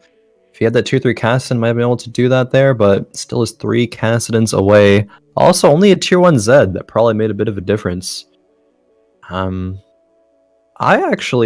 know. Mistax having this Cho'Gath in, I'm not sure I like this play. I probably would like to have Rek'Sai instead, to just give the Void bonus and give that Seraphs and Morellos to Pyke. He would go off after one auto attack and apply Morellos to nearly everything, but it's not even a guarantee that this Cho'Gath will be able to use his ultimate. He gets mana burned and just dies. Mana burned by the demons. Good Pyke stun here, but it's definitely not going to be enough. Mistax is going to take quite a bit of damage yet again. Yeah, Mistax might even fall before AllDueToFate. I don't know. He jumped down to 3 HP. Does survive to the carousel, though. There is a spatula. There's 2 spatulas. Okay, AllDueToFate gets a spatula here. But is that going to save him? That's the question. Picks it up instantly. Azcryte here. What does he want? Picks up the Gnar with the Rod. I wonder which one of those he wanted, whether it be the Gnar or the Rod. Gonna have to see. Yeah. Faye did lose her win streak, though. Is at 70 HP now. Jinxed on a win streak, however. Jinx, 6 points in first place right now, and is looking to get some more here. Very strong at this point. Stack scouting. A lot of rangers, a lot of assassins. Jinx, though, still with that Gangplank. And that Ionic Spark of Eris. Yeah, those units, very, very strong. And they've carried him to this point thus far. Level 7, 40 gold. Jinxed is economy god, it seems, throughout tonight. Yeah, he's really got it figured out for keeping the econ right now. He's definitely got a good grip on this patch. It's definitely looking good for him and his chances in this fight night. Yeah. Has 8 out of 7 units on the board right now, using that carousel unit. Yeah, the Volibear for that one. Giving him glacial synergy, actually. Yeah, that it does. Is enough, though. AllDueToFate has that Assassin Kassadin. Yeah, he was able to pick it up. We're going to see. He's got really good items on it. It looks like the Assassin Kassadin's going to be able to do it. Yeah, the Power Spike has the RFC as well. It's able to take out Jinx. Only a couple units survive from AllDueToFate, but that's the nature of Assassins. You have a few units, but they deal a ton of damage. See what Jinx decides to do here. Whether he'll stay 8 out of 7 with that Volibear in, or choose to sell something. Maybe he wants to pick up the Braum for Guardians. Who knows? Could do that after the round. Once the round is close to ending, or has, their Jinx round has finished before anyone else's round is finished, could sell a unit off of his bench and buy that Braum, and it won't mess with that 8 out of 7. Yeah, absolutely. Gonna probably, I would say, I think he's probably gonna look for that. I think that makes sense as a play to do here. Yeah. Make sure he can get those Guardians for later on. The GP getting stunned up and not able to actually do anything here is definitely rough for Jinxed. Faye might be able to win this round. Hearth is dealing a lot of damage, but it's only that T1. Varus trying to pump out a little bit here. It looks like Faye will be able to take this round. Ashe living on a sliver of HP. That was a close one, actually. A lot closer than the amount of units left suggested. A few of those units were very close to dying. Didn't end up picking the Braum there, but is choosing to he's gonna want to level here next turn. Already buying XP in preparation. Has a noble option, actually, I guess. Maybe he wants to transition to nobles with that Gangplank again. I guess that's why he's holding all of those nobles, but last round Both assassin players actually falling. AllDueToFate and Mistax. JSchritte also assassin player, brawler assassins. Yeah, but he two seems of to them have falling. a much stronger composition of assassins with that Rengar carry. Definitely. A lot of T2 units out there on the board, and he is on level 7. Yeah, very smart by JSchritte, actually, recognizing that he probably can't go the Void variation because 2 other players will be contesting those Voids. But what he did decide to do, however, is find those Rengars and transition into a full Rengar assassin brawler carry composition here. Very, very strong, it seems like. And at this point, 8. he has the Void as well, so he doesn't lose out too much. He's got the Void Assassins, got the Wild buff for this Rengar. He's in a pretty good spot. Still pretty healthy, sitting at 49 HP in 3rd place. A lot of people below him. I'm interested to see if he goes against Jinxed or Faye, how he stacks up. I think he does have the good chance to win. Texan a Blitzcrank. 4 brawlers and some Blitzcrank. Probably one of your favorite units. Doing work there. Absolutely. Loving it. I love the tech, adding it in to get a pull and just kills off Sphinx. Oh man, how much HP was Sphinx at before that? I'm not sure, but that was a ton of damage eliminating Sphinx in 6th place there. JSchritte's composition is so strong right now. Jay's going assassins, but he is an assassin taking out player after player going to be happen soon. We're going to see if he runs into these other low health members like Azcryte and Master of Law and see if he takes them out as well. Yeah, very interesting composition by Azcryte here. 3 Yordle, 3 Sork, 3 Shifters, Dragons, and Guardians. Has a Sorcerer tier 2 Gnar. I think I like this a lot. Ooh. Doesn't actually reposition the way he wants to here. Isn't giving Jinx that on Noble. Gnar. Yeah, Jinx has that Noble. Gnar here is going to do a lot though on that transform. Oh my gosh. Shyvana. Oh, and the Shyvana, the angle that the Gnar gave that Shyvana. Yeah. I think he realized he won the round and went to scout. Faye to gonna see if she can finish off Master of Law here. I don't think she'll kill enough units, but JSchritte falling, I believe it was to a clone there, so it didn't take that much damage, but still, not sure whose army that was exactly. But the fact that Jay's composition was able to be defeated seemingly easily there doesn't spell too good for him there. Master of Law barely hanging on, 4 HP. JSchritte here needs to put another assassin. Okay, has 3 assassins right now. Opts out of the Voids, as Voids would not really be what he wants here. Yeah, 4 brawler, 3 assassins. This is strong, but this is strong enough to beat. Let's see where this pull lands. It's going to go on to the Lucian. He may have wanted to see that Kale. Kale gets stunned up, but it's in a pretty good position to try and get an ult off. Gets knocked up again. See if finally gets one off onto the Fiora. Going to keep it alive a little bit longer. This Rengar still up. Still got his GA, trying to pump some damage. Yeah, Morello's though was applied, so not healing. Yeah, no reapply of the Morellos yet. We'll see if the lifesteal can be enough. No, not quite. Jinx gonna take that round over Jay, but not too much damage onto Jay. I think he's overall okay with that. Yeah, I wonder if the barrels didn't hit Rengar there, if Rengar would have been able to lifesteal his way to victory. It is possible. Definitely a relatively close round there. Master of Law and Azcryte sitting at bottom 2 here. Get to pick first from Carousel. Master of Law picks up that tier. I don't remember what items he has. A tier also grabbed by Azcryte there. Maybe looking to make some hushes or something? Maybe. Yeah, maybe. Hush could definitely be good for this game for him. Yeah. Is that a Sorcerer on Gnar? Yeah, it is. That was an Infinity Edge Sorcerer Dragonclaw Gnar, I believe, by Azcryte there. Very, very scary. Morello's being picked up there by JSchritte. Azcryte here, yeah, with that Gnar. Picks up a tier.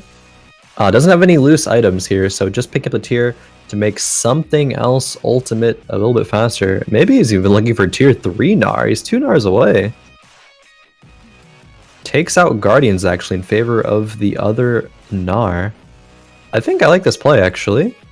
I think Guardians is okay right now, but being able to have 2 Gnars with Shapeshifter bonus, that's really strong. Yeah, absolutely. I would love to see a tier 3 Gnar come out, but I don't think it's incredibly likely that we'll see that.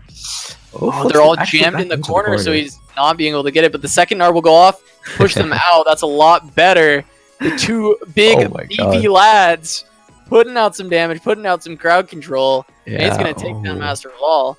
Master of All 4th, Faye actually getting eliminated in 5th there. Her strong start was not able to translate very well into the later stages of the game here and does not earn any points.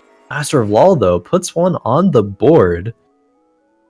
I don't think he'll be in range to win the whole event, but still getting some points on there is good to be able to get top 3, because if you do get top 3, you're invited back for the next HeroesHearth Fight Night. Well, and with that, Jinxed may be able to put Faye out of reach of the first place in this Fight Night. Yeah. He is able to get a first place finish. He will be at 10 points. Ooh, both of those Gnars going off. Oh, this is a slaughter. Nobles stand no chance against this. Azcryte with a very interesting comp going to be dealing a lot of damage to Jinxed here. Oof. Jinx, though, Econ God is 40 gold right now. Might be able to level up after this dragon round here. Yeah, we'll have to see how he tries to turn this around. There's going to be a dragon claw on one of the dragons there. Ginsu's and Cursed Blade. Yeah. A shrink item, reducing the enemy star levels. I wonder. We're gonna have to watch Jinx yet again, see what he does with all this gold. I think he needs to all in at this point after this dragon round. Yeah, definitely. Another hit like that, and he will be eliminated. Definitely wants to secure as many points as possible here. He is in the lead currently and wants to keep the lead. Wonder what the option will be. If it's going to be leveling up or rolling for upgrades. Yeah, Jinx with 6 points right here. 2 ahead of Faye and Azcryte. Sphinx with 3. Yeah, we will see, though, what the decisions being made here are. Azcryte still in it right now, so Azcryte is going to be contesting Jinxed here. If Azcryte's able to win, that would be very, very, very good for him. Puts in Guardians, levels up, puts in Guardians. Positioning is key here at this stage of the game. You know, that's what you want to be focusing towards. Positioning will either win or lose you the game. And Blitzcrank there. It's a clone army, but it's still going to be hooking that Draven there. Not what he wanted. Watch Azcryte versus JSchritte here. Who's going to take it? Oh my gosh, so much crowd control going everywhere. The Gnars, one threw him one way, the other jumped and threw him back. So much damage coming out. Azcryte's comp, it's so fun to watch these Gnars go at it. 3 items on one, Ginsu's on the other. Jay falls to a clone there. Very unlucky for him. And we're going to see Jinxed and Azcryte fighting it out for this first place on this round. It looks like Azcryte's got a pretty big advantage, though. He's on a hot streak. It doesn't look like he has any signs of slowing down. Yeah, no, not at all. 8 win streak here. This unorthodox composition, Azcryte is making it work here. This is very, very interesting. You know, 2 compositions that I mean, Shifters and Sorks are pretty meta. Nobles, not so much, but still making it to top 2 here. Very, very intriguing. Oh, the Gnars. The Gnars just throwing out damage everywhere. Draven finally able to kill one of the Shyvanas, but both the Gnars are just pumping out damage. They should be able to take this here by Azcryte. Maybe not. Before. The Gangplank. Going to be close. Yeah, no, it's actually staying alive. No. Jinx able to find that. Ooh, 3 HP Azcryte falls to here. Wowie, wow. Rolls for maybe a Pantheon 2. Doesn't find it. Needs to reposition here. Or maybe just have a bit better RNG. Looks like he may be just looking for the RNG. He's not moving yet, or just waiting for that last second reposition. Maybe. I'm not even sure where he'd move. There's a couple little small changes here. Waits the last second, swaps it. Swaps that Shyvana. Is that what's going to be enough there? Draven in the far left corner. Probably something he should have scouted. Gnar definitely wants to pull that Draven out of the corner. It gets it. Yep. First Gnar gets it. Yeah, they pull it in. Will they be able to kill it? Both Gnars are hitting the Draven. They're going to be able to take it down. but that Gangplank is still pumping out a ton of damage, and these Nobles are staying alive. Azcryte's probably going to fall here, and Jinxed is going to put himself at 10 points with another victory here. Oh yeah, oh man, Jinx playing so well these past couple of games. Huge congrats on winning 2 in a row.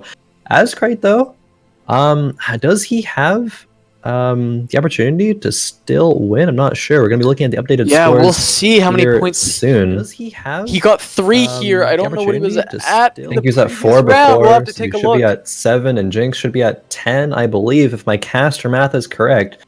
So theoretically, should be able to win. Yeah, Jinx is absolutely at 10, so it's gonna be it's gonna be a matter of where everyone else falls. I know Faye can no longer get first. I think Jay can no longer get first. Yeah, so we'll see a new champion. We will see a new champion this time around. And it might be one of these, one of these newcomers to Fight Night here, really showing up hard here, saying, I am here and I am here to win. These previous champions, Faye and JSchritte, both good players, but hey, I'm a good player here too. Yeah, Jinx 10 points, Azcryte 7, far ahead of everybody else. Faye has 4, JSchritte and Sphinx have 3. AllDueToFate 2, Master Ball 1. It's looking like a duel between Jinxed and Azcryte. Azcryte needs to make it to first place in order to win Fight Night. He must win. Yep. Jinxed just has to score enough points to keep him at bay. I believe just has to score 1 point with the way the tiebreakers work. Yeah, I believe because he has 2 first place finishes, so Azcryte can only get 1. So as long as Jinxed top 4s here, he will secure the Fight Night victory. A lot coming down to the wire in this final game. We'll have to see how it pans out here. Playing for top 4. I mean, coming out of playing tournaments myself recently, a lot of rounds I just played for top 4 to advance, and you play a little bit different than if you're trying to win. We see that playstyle Jinxed had in game 2 with those pirates. It was a little risky. It worked out though, but probably will not do something as risky as that in this game. Just wants to play it safe, make those early game items to preserve HP. Just wants to make top 4. To be able to secure 1 point to claim victory here. Yeah, we will end up seeing Azcryte play risky here, having to go for the win. A lot of other players battling for top 3 in order to get invited back for next week. As you still gain that chance to win next week, maybe claim that bounty in the future, as JSchritte can no longer win and can no longer claim it for himself this week. A lot riding on this game for these players. Yeah, absolutely. We're going to have to see how they go on these starts here, picking up a couple pirates for Master of LoL. Check back on the scores real quick here. It's a close game between these two, and a close race for top 3 with the other players. Mistax, the Spatula, will he go Assassins yet another game? Mistax unfortunately has not scored a single point thus far. Maybe you're relying too much on these Void Assassins, or the Assassins in general? Yeah, maybe. We'll have to see if he's ride or die with it, or if he tries something else here. As you said, he does have that Spatula, so yeah, important very item. possible that he is going to go for those Assassins yet again. Definitely could do that. I mean, Spatula, the most important item for it. And if you already have that, it's likely that you're going to find a sword on the second carousel. Azcryte here with a pretty good sword already, having 3 items, 2 of them being bows. I wonder what route he'll choose to go from here. Has a couple of voids as well. A couple of gunslingers. Players aren't really going to commit that hard yet. He hovered over XP. I wonder if anyone ever buys XP here to have a higher chance of rolling 2 or 3 units. Probably not, though. Yeah, it seems like a very risky strategy, spending that gold so early trying to find it. I mean, it could pay off if you find something really strong, but overall, probably too high risk. Definitely. Especially for Azcryte, trying to find... He needs a first place finish this game. Needs that first. Doesn't get any more items, but still has 3 items. Can't be that upset about that start. Azcryte finding an Ashe, a Vayne, and a Varus there for those Rangers. I would pick that up Will Azcryte pick it up though? Let's see. I think he will, right? He's got to. He's looking at it. You have 2 bows already. You get Alright. offered 3 rangers and 2 knights. This roll is nuts. This roll is actually disgusting. See what he does. He picks up one of them. Makes me think he's picking up all of them, right? He's got to look for the... I think he's going to be Decide selling what he's selling, here. yeah. He knows that he's at least going to go a couple of them here. He had Let's that see what he void decides to package on do. the other side, but it makes sense to just buy all of that. Buy the knights as well and just... Definitely wants to buy the Darius. Okay, Because he has one in. Yep, there he goes. All of it. Keeps the voids as an option, but says that those rangers. Yeah, I like this Hey, the we're gonna best. want I some like of that. this the best for sure. Selling away those pirates, making sure he's still got that option to go into voids if he can't find what he's looking for. Definitely, and I like the what's it called? The restraint, I guess, that Azcryte is showing here. Not building, the RFC, not using those full items yet. He needs to get first, so he needs to see what units he rolls, what he's going to transition into, and what items are going to be the best for him to win this game, since he does, again, need to score that first place victory. So is exercising a lot of restraint here. Yeah, absolutely. Jinxed as well. We're going to have to look at his strategy through this game because he just needs to top 4. It's all he needs to secure this. Yeah. So we'll see if he's got it left in the tank to do that. If I He's was got top that 4 Graves here, Trips too. yeah, if I was top 4 or trying to only get top 4 here, I might be making this Guardian's Angel already, putting that Graves tier 2 in, just trying to preserve your HP, but Jinxed feeling very comfortable losing HP at the start of the games. Perhaps that's a strategy he has practiced a lot, and he's more comfortable with that than leveling up. Yeah, it Definitely has favors seemed economy. that way throughout the entire fight night, and maybe, if it's not broken, don't fix it. He has top 4 at every single game so far. Definitely. Keeping his strategy as is could just be the best way to go about it, making sure he's econing and getting himself to where he wants to be. Yep. If it ain't broke, don't fix it. Just as you said, players will opt to go into things that they're comfortable with if they're trying to win or trying to perform the best that they can. We see Mistax here. A few upgraded units. Still holding onto that spatula. Has a couple of voids on the side there. Holding on to them. Will he decide to go for assassins? I mean, he has the upgraded Vayne already. I believe an upgraded Fiora as well. Yeah, could be looking for nobles later on. Is a ways away from that to get that Kale as that last noble. Yeah, definitely ways away. JSchritte here in last place, along with Azcryte, not too far behind. We'll see what he decides to go. Will he pick up a sword? Think about it. Azcryte picking up the rod. Driven a rod. Yeah. He had a couple bows, so that's likely a Ginsu's coming out of Azcryte there that he wanted. Definitely, probably on the Ashe, Ginsu's being very, very strong. I believe Ginsu's is actually the most popular item right now, even in low and high elo or rankings right now. I believe some Riot member tweeted about that in the last couple of days. Very, very strong item right now. Seen at all levels of play. And for good reason. It's been buffed a couple of times, up to 5% stacking attack speed.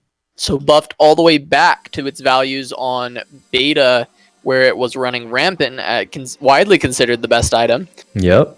And it seems as though it's they come nerfed back it down to full circle. 3%, and they buffed it back up to 5, and it's back to being the best item. So maybe they should have stuck with their nerfs.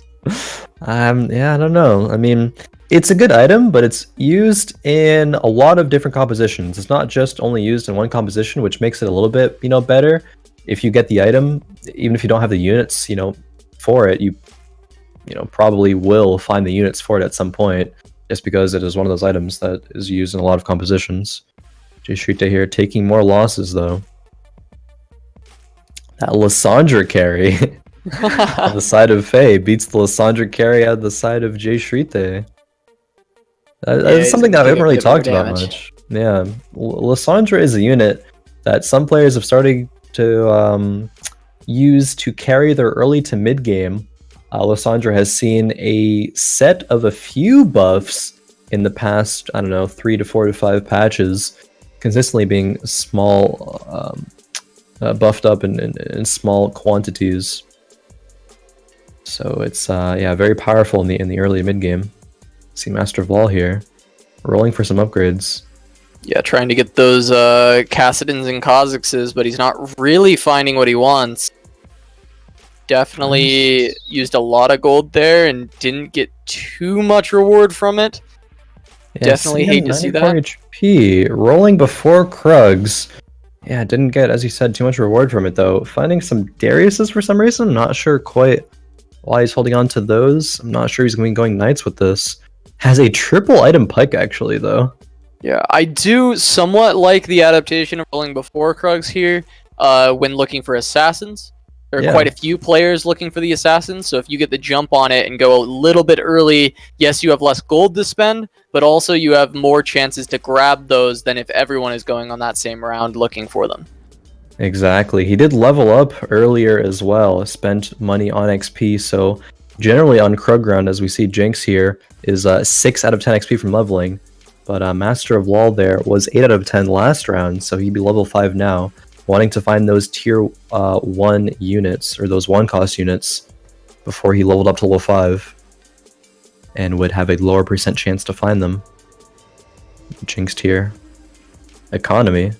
88 HP still though, so he's pretty healthy. Has actually a 5 win streak, or a 3 win streak here, going into this Krug round.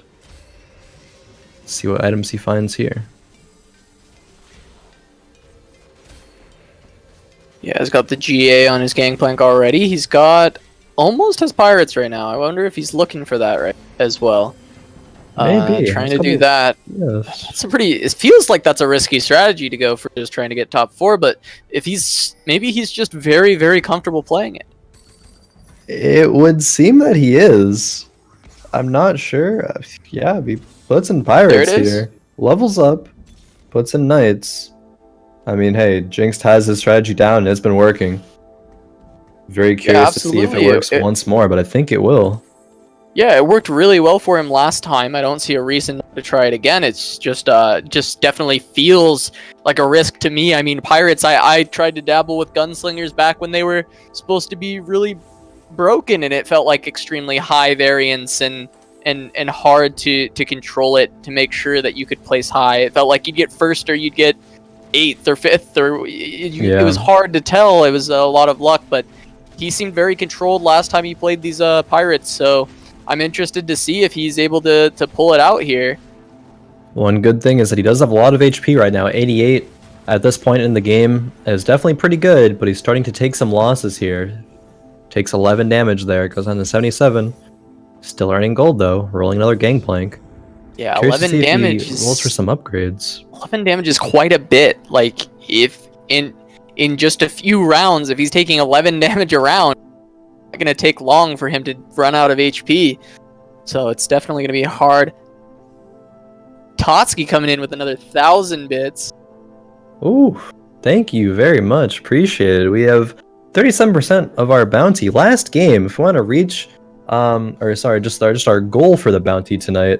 If you want to help that move along, it helps all the players out here tonight. Still a bit away, so get those cheers in. Is the last game to do so. Coming down to the wire. Will Azcryte take it? Will Jinxed be able to secure first place? Cheer for the players you want to see coming back next week. Secure that top 3 as well. Now is the time to do so. Now is the time to do so indeed. See some Rangers here. Azcryte's Ashe stunning that Varus, securing the win there. That was pretty clutch. Yeah, Azcryte definitely trying to save as much HP as he can. He's down to 57 already. That's not looking good for him. He needs to secure that first place finish in order to win Fight Night. Yeah, and he's looking to do it with Rangers here. Decides to level up. Just puts the Warwick in as a solid tier 2 unit here. JSchritte with the Ranger option. 2 Ashes on the bench. Has the tier 2 Braum. Has the Lysandra carry. Really wants to find another Elementalist. Probably will pick up this brand. Or maybe he wants to not rely on Elementalists and just wants to go into Rangers. Has the Kindred, which is hard to find, especially with all the players going Rangers. Yeah, he's hanging on to that tier 1 Brandon right now. I would like to see him pick it up and just kind of keep his options open, but I guess he would lose Econ here if he does. Brand able to win that round for him, though. Looks like he's deciding to not pick it up, right? I would pick up the Brand if I were him here. I think hitting a Brand to this portion of the game... Oh, yeah. Is very, very strong. Last second grab there. Yeah. I thought he wasn't going to, but... Yeah. Did he decide to sell the Kindred there? I didn't quite see. He did. He just did. He just sold the Kindred to make sure he's making money still. So it looks like he's committing to those Elementalists, actually. Yeah, sees the damage output of Brand there. It was a Brand 1, no items. Still tops the charts. Brand super, super strong. You know, it might fall to those Assassins. We did see an Assassin Cassid in there. You know, every game, there's at least one player trying to do that. Very popular strategy right now. JSchritte, one of the lower HP totals of this game right now at 52. There's Jinxed at 52 as well. Finds the Gangplank 2 there. Didn't see if he picked up from the carousel there or what. But Azcryte here, sitting in last place currently. Has 50 gold though. But this is the kind of risk that he needs to take if he's going to win. Needs to have a strong economy. Needs to not fall off in the late game. Needs to be powerful enough to make it. To make it to the late game with still having a chance to level up and contest those players. There. Yeah. Able to find a couple of those Rangers though. Definitely good for him. Definitely. Knows he's going to sell the Warwick off soon, so puts the ball on the Warwick for now. Optimizing the use of items there. Facing against Sphinx, who is pretty healthy, 83 HP with a Varus arrow. That was a huge arrow. One came back at him. See if he can get one more arrow off. That could help quite a bit. Ooh. Yeah. But the Evelyn. Take it. I think Azcryte's okay with that. Losing just a little bit more health. The Evelyn with a huge ulti there. Going to pick up the rest of those kills. But his Varus definitely pumping out a lot of deeps.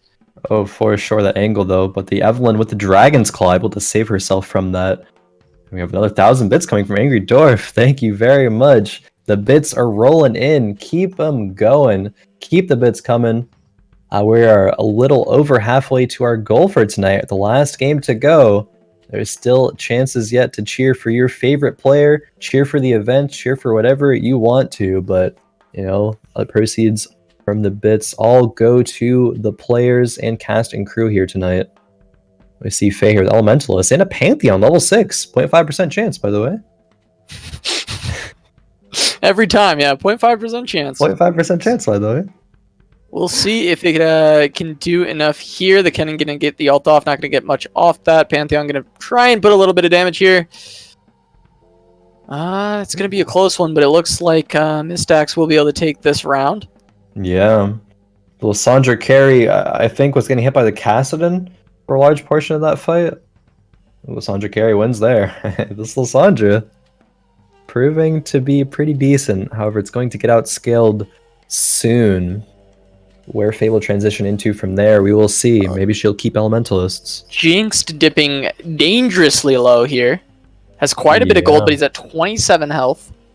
27 health on Wolves. I mean, Jinx was in a similar position a couple of games ago. Around here was making money with Pirates. Was on, I believe, 30 HP around in game 2, and was able to come back to win. So if he can do the same thing here, I will be further impressed on Jinx's ability to manage his HP and economy near to perfection, actually. Very, very impressive to be able to do that. Yeah, Azcryte's around here. Azcryte still has not found that Ashe 2. I know Azcryte, we were talking about earlier, found a very early Ashe, and, you know, as I said, I would want to pick it up. And he did, but has not found the tier 2 yet. A little bit disappointing. Maybe he's going to transition. Yeah, he may be looking. That Ashe is so close, though. But he's going to find a T2 Ahri here. He's thinking about picking that up. He goes ahead and grabs it. Oh, man. These are tough decisions. He's putting in a couple sorcerers. Doesn't Looks have like he's a little behind on the transition right now, yeah. Doesn't have much HP to work with. Needs to make these decisions fast. Faces He against runs into Jinx here. That's definitely very lucky for him. He shouldn't, even if he loses, he shouldn't lose too much. Maybe he Oh, will, maybe I though. spoke too soon. Yeah, Jinx Take leveled to quite a level bit of damage 7. here. Level 740 gold here. Oh, man. He's rolling in between rounds. He needs to do something. Yeah, sells the Ashe. Says, I'm not going Rangers. I can't. Rangers was a bait. I've not found the Ashe, too. I need something right now. Has his items on the bench here. It's possible for Azcryte to stabilize. Winning the whole game, though, I'm not sure he'll be able to do from this point. It's going to be a tough road ahead for Azcryte. He levels up, looking for anything he can here. Finds another Lulu. He may go into the Sorks. No, he doesn't. Decides against it. He probably wanted it, I think, actually. Sells the finds a Gnar. Oh, man. A couple of Yordles, Sorks. This is a rough transition this here. Isn't looking good so far for him. He's putting what he can down. This is rough. He runs into Jinx yet again. Not who he wants to see right now. He knows he's probably not going to be strong enough. Doesn't have shapeshifters yet.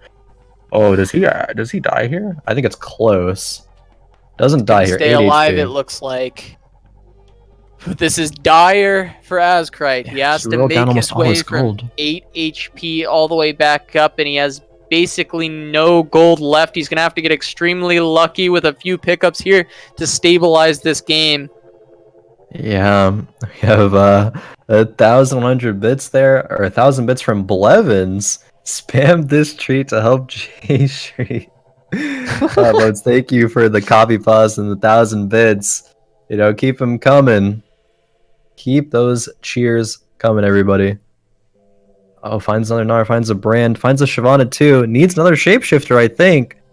There's a Brand. What else can he get? Doesn't want the Brand. That was a couple upgrades that might keep him alive.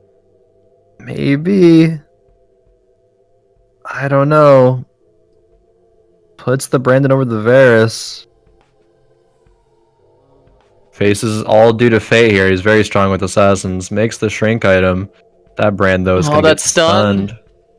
We'll see if the Gnar goes off. We see the Shyvana. Big stun from the Gnar. We're going to see the Evelynn take a lot of damage out of them, but the Brand's going to pop off, and they're going to be able to stay alive. Azcryte going to live. It's so intense for him. Stays alive one more round. Jinxed falling to 15 HP here. Falling to Mistax's assassins in that round. You know, Mistax tied for first place with Faye. It feels like Jinxed is just praying that Azcryte goes out. Yeah. Because it doesn't look great for Jinxed either. And he's just looking at Azcryte's HP, hoping that it'll fall down. Jinx picks up the belt there. There's a Swain for Azcryte. There's the shapeshifter. Oh, yeah, definitely. Azcryte identified his win condition of needing a shapeshifter there. And it's even a demon shapeshifter. He could take out the Brand and put in another synergy. I forget quite what he's working with here. I'll be definitely wanting to check that out to see what he has to work with there, but it's going to be near impossible for Azcryte to win this game. I wonder if he'll be able to do that from this point. Finds Aurelian's Soul. That is good. Can replace the Morgana. Or probably replaces the... I think we should replace the Brand. I think giving Dragon bonus is very, very strong right now. The Ahri gives Wild to Gnar, which is very good. Yeah. Does need to replace the Brand. Puts the Shrink item. I would like to probably see that have been put onto the Gnar. Oh no. Sells the Kennen. It's not bad. He did mess up the transition a little bit though, and ended up having a unit bench. I'm not sure. I think the Poppy was the correct unit. Yeah, I believe just not the positioning that he may have wanted. Hopefully it doesn't cost him. The Gnar is going to get a big ultimate there. Pantheon trying to come in. This Shyvana is doing a lot of work. Oh yeah. Shyvana Rageblade and Rapid Fire Cannon. She is carrying right now. He's staying alive. That's all he needs for now until he can fully stabilize this game. He's able to stave up a little bit of money. Jinxed falling to 10 HP. Some more upgrades. That he will. You know, Vigar, Sorcerer, Yordle just wants to frontline him just to have, that chance of dodge, buying a little bit of time. I mean, Azcryte, you want to be able to roll here to find upgrades, but if you're rolling here, you can't really win if you're using all your money at this point.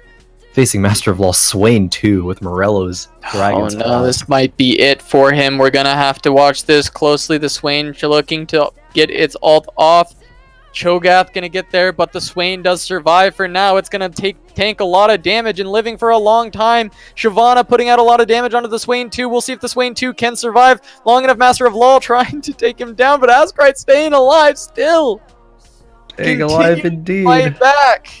So does Jinxed. Okay, a round of reprieve. A round of reprieve right now for some of these players. We have the neutral round, the Raptors. What does Azcryte need to do here to win the game? Find some upgrades, probably. Swain 2. He needs Aurelion 2. I mean, he needs so much difficult stuff to find.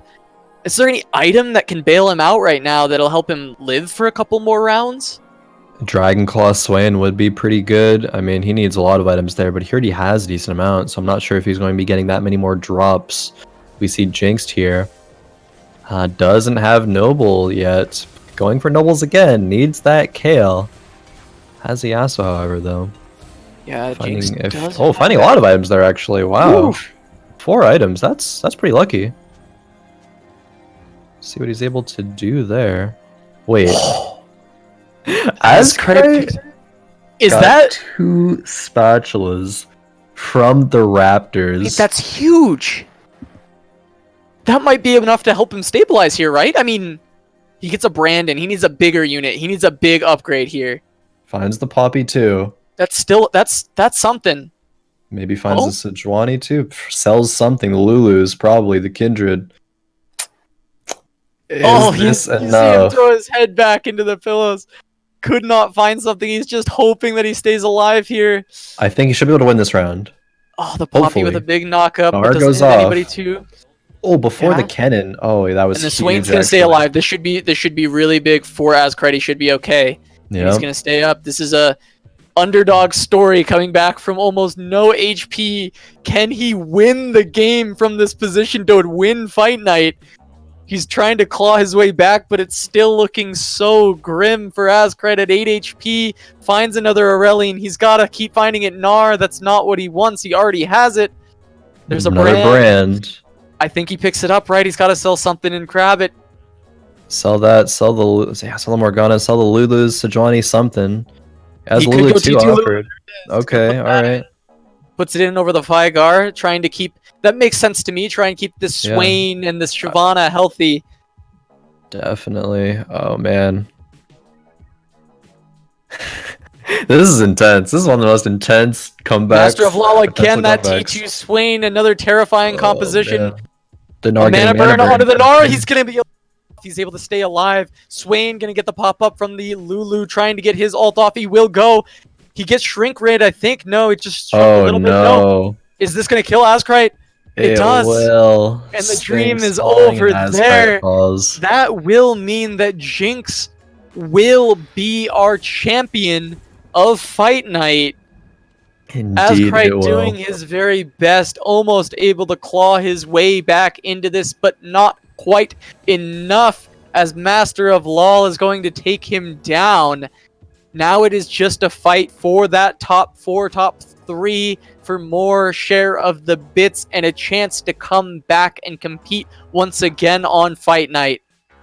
And we've got quite a few players in that race still. Faye, Jay, and AllDueToFate, I think, are all in the race for that. Yeah, I believe so. Oh man, that was quite a respectable run by Azcryte there.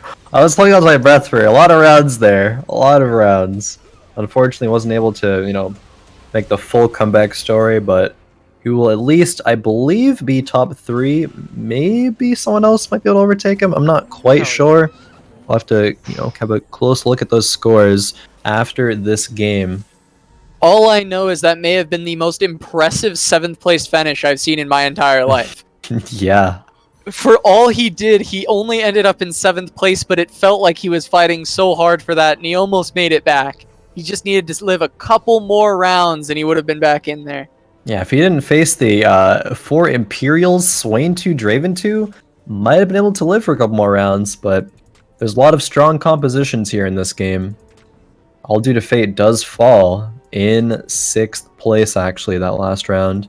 Jinx still holding on. Jinx has been very, very low, almost as low as Azcryte for a lot of rounds here, but is, however, on 6 nobles. Jinxed again, falling back on the nobles.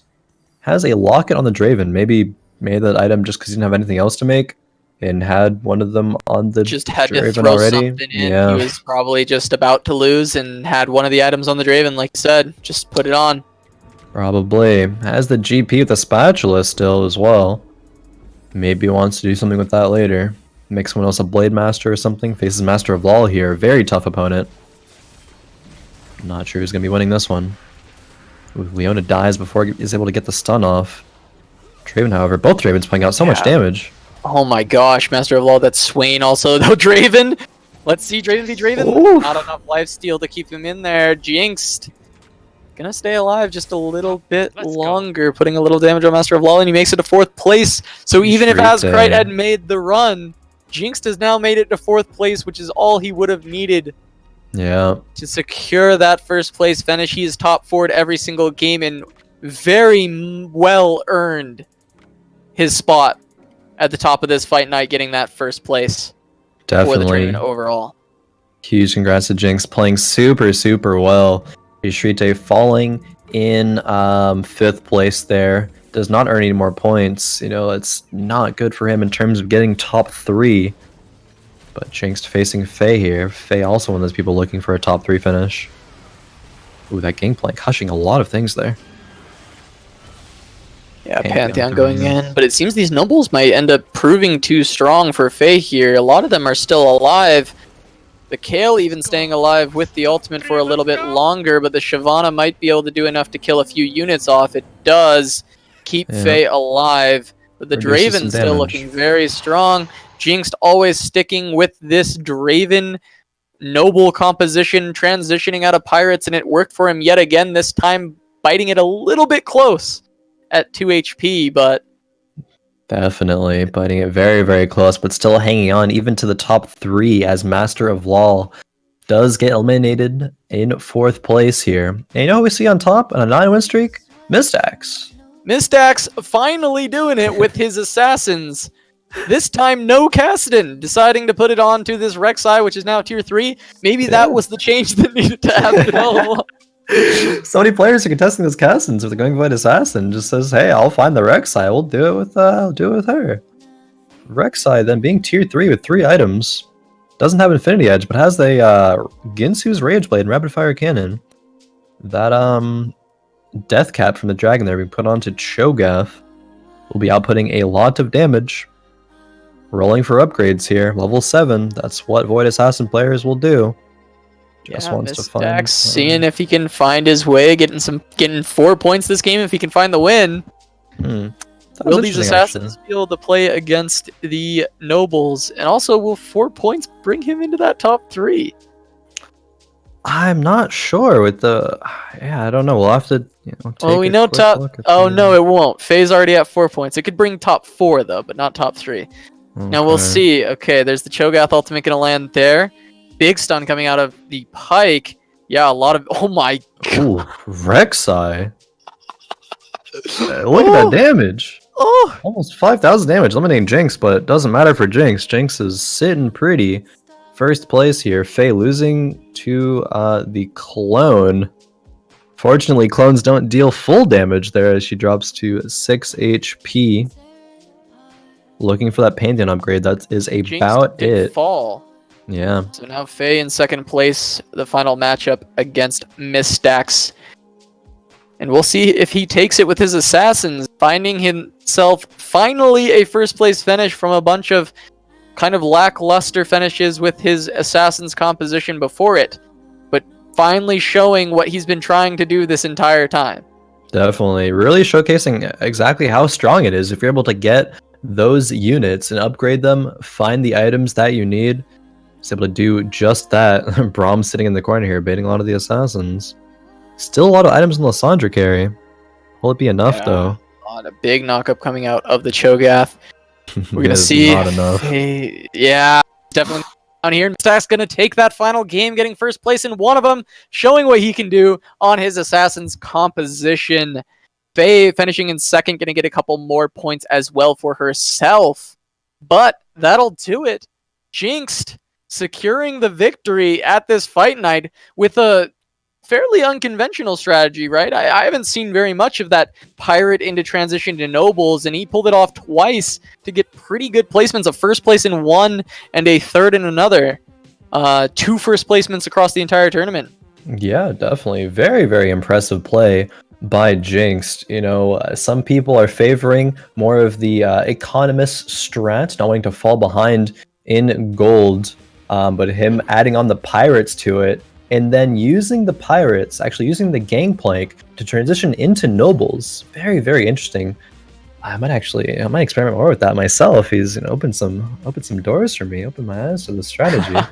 But Jinx here with 12 points, and Faye and Azcryte are tied for second, but I believe Faye wins the tiebreaker there because she has a first place victory.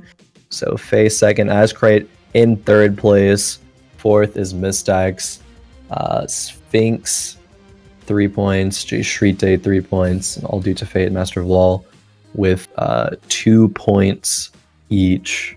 Everyone made it on the board at this fight night. Very impressive play from everyone, fighting tooth and nail for every single point in this tournament, and we will see Jinx being our champion. Let's go ahead and bring him up for an interview if he is around. Oh yeah, Jinx, congratulations! Dethroning JSchritte, Cloud9 JSchritte is defending champion, utilizing your economist strategy very, very well. Yeah. Just what provoked you to be able to, economy that well? What inspired that? I got all of that from Delicious Milk GG from his Twitch rivals showcasing. He got 4 out of 5 first place finishes, and 2 of them was using the exact same build I was playing today. So it works.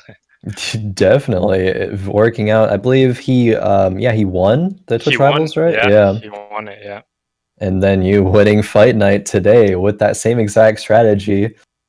Definitely something I'm going to be looking to. I was just talking about that. I'm going to be looking to do more in the future. I mean, we'll see if the patch on Wednesday changes things, but Milk, very, very good player, was qualified for TwitchCon. He also rank 1 player consistently in the NA leaderboards. But yeah, you utilizing that strategy very, very well today. Congratulations. Thank you so much. Yeah, it's a lot of consistent play. Top 4 every game. Yeah, absolutely. I'm just super happy about it, about my performance tonight.